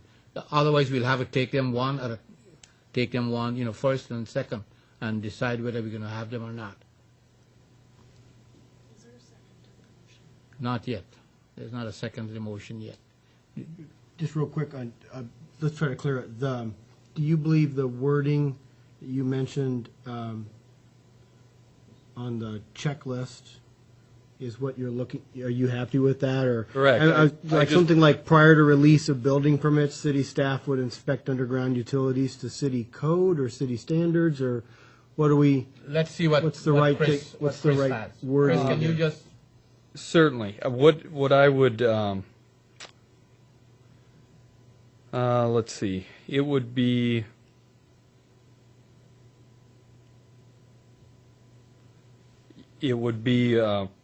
simply prior to the release of permit, the city engineering staff would provide a checklist for proper maintenance and upkeep for the utilities. That what you... I would, a checklist on its own doesn't do much good. I would make that maybe part of the amended PUD agreement. Oh, that's right. Yes. Makes sense. And I can replicate that language. Okay. And you're okay with yours? Yeah. Okay. I'd love to hear a All second right. for discussion, but Commissioner Thomas? You had a question earlier about the proposed changes? Would you Yes, want to- there were 2 additions to the conditions. Correct. And I'm just want to make sure that we are all okay with them, we all support them before we put them in the motion. If I may, I'm not, the vinyl siding condition, I don't fully understand, and I think I can't support it. I mean, exposure, profile, and color, in my world, seems a little onerous. he All said he right, could. let's have a second to the motion, then we're going to go into discussion. Okay. Okay?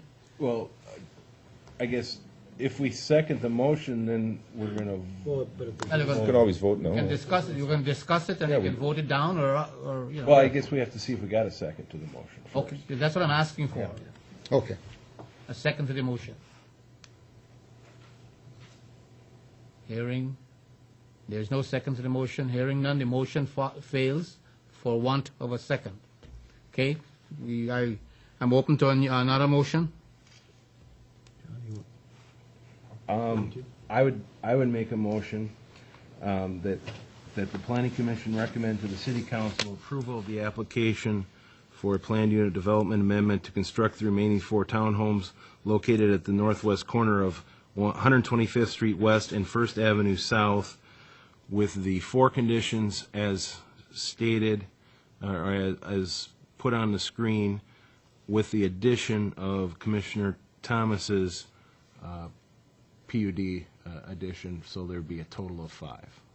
And Mr. Chair, Commissioners, if I can indicate, I believe there was an error in the plans that all the gables are to be LP shakes. Yes. And we can, I can work that into number 2. I think that's what we're looking for, yeah. So it basically be the 4 there plus the addition of Mr. Thomas's suggestion. Thank you, Commissioner Corey, for moved the motion. Seconded? Second. By Commissioner Bradrick. Any other discussion? Not seeing any. Those in favor of the motion by Commissioner Corey, seconded by Vice Chair Bradrick, please, all in favor, please say aye. Aye. Aye. Those against? No. Passed 4-1. Thank you, Commissioners. Thank you, Mr. Moore, and thank you, representatives of the Homeowners Association, Mr. Miller, Mr. Sweep. You were very, very, the information you gave us was very valid, and we appreciate it. And as Commissioners explained, this matter will be going to the City Council on Tuesday, February 17th, and you can go there and, and do a presentation also. Certain things we cannot handle and we cannot make decisions on. The elected officials make those decisions. So thank you again. Thank you, members, Commissioners. Our next item on the agenda is 5 updates. Any updates, Commissioners? None? I think just you have the issue for tomorrow night, correct, for the work session? That's the work session. That's For the, not, okay. those of us who want to go, we can go. Okay. Good morning. State of the City address at the Ames Center on Wednesday, 11:30. Those who can make it, please do so. Any updates? Mr. Chair, Commissioners, actually that was one of the things on my list. Tomorrow night at the council work session, the council will be looking at the architectural review checklist that you went through at your last meeting, and there is an agenda out for February 23rd. Right now it looks to be a full meeting, and we'll see what happens between now and then. Okay. Okay, well, Commissioners, thank you for your deliberations. We have accomplished quite a bit. Staff, thanks for your work, your hard work to make our job easier. To our listening and viewing audience, so we do appreciate your joining us. As you know, we all work very hard to make Burnsville the best city to live in, to work, to own a business, and to shop. We all live here, so we work hard. Thank you, and motion to adjourn. So move Commissioner Bradrick, second Commissioner Corey, all in favor? Aye. Aye. Thank you again, and good night. Our next meeting is on February 23rd at 6:30 p.m.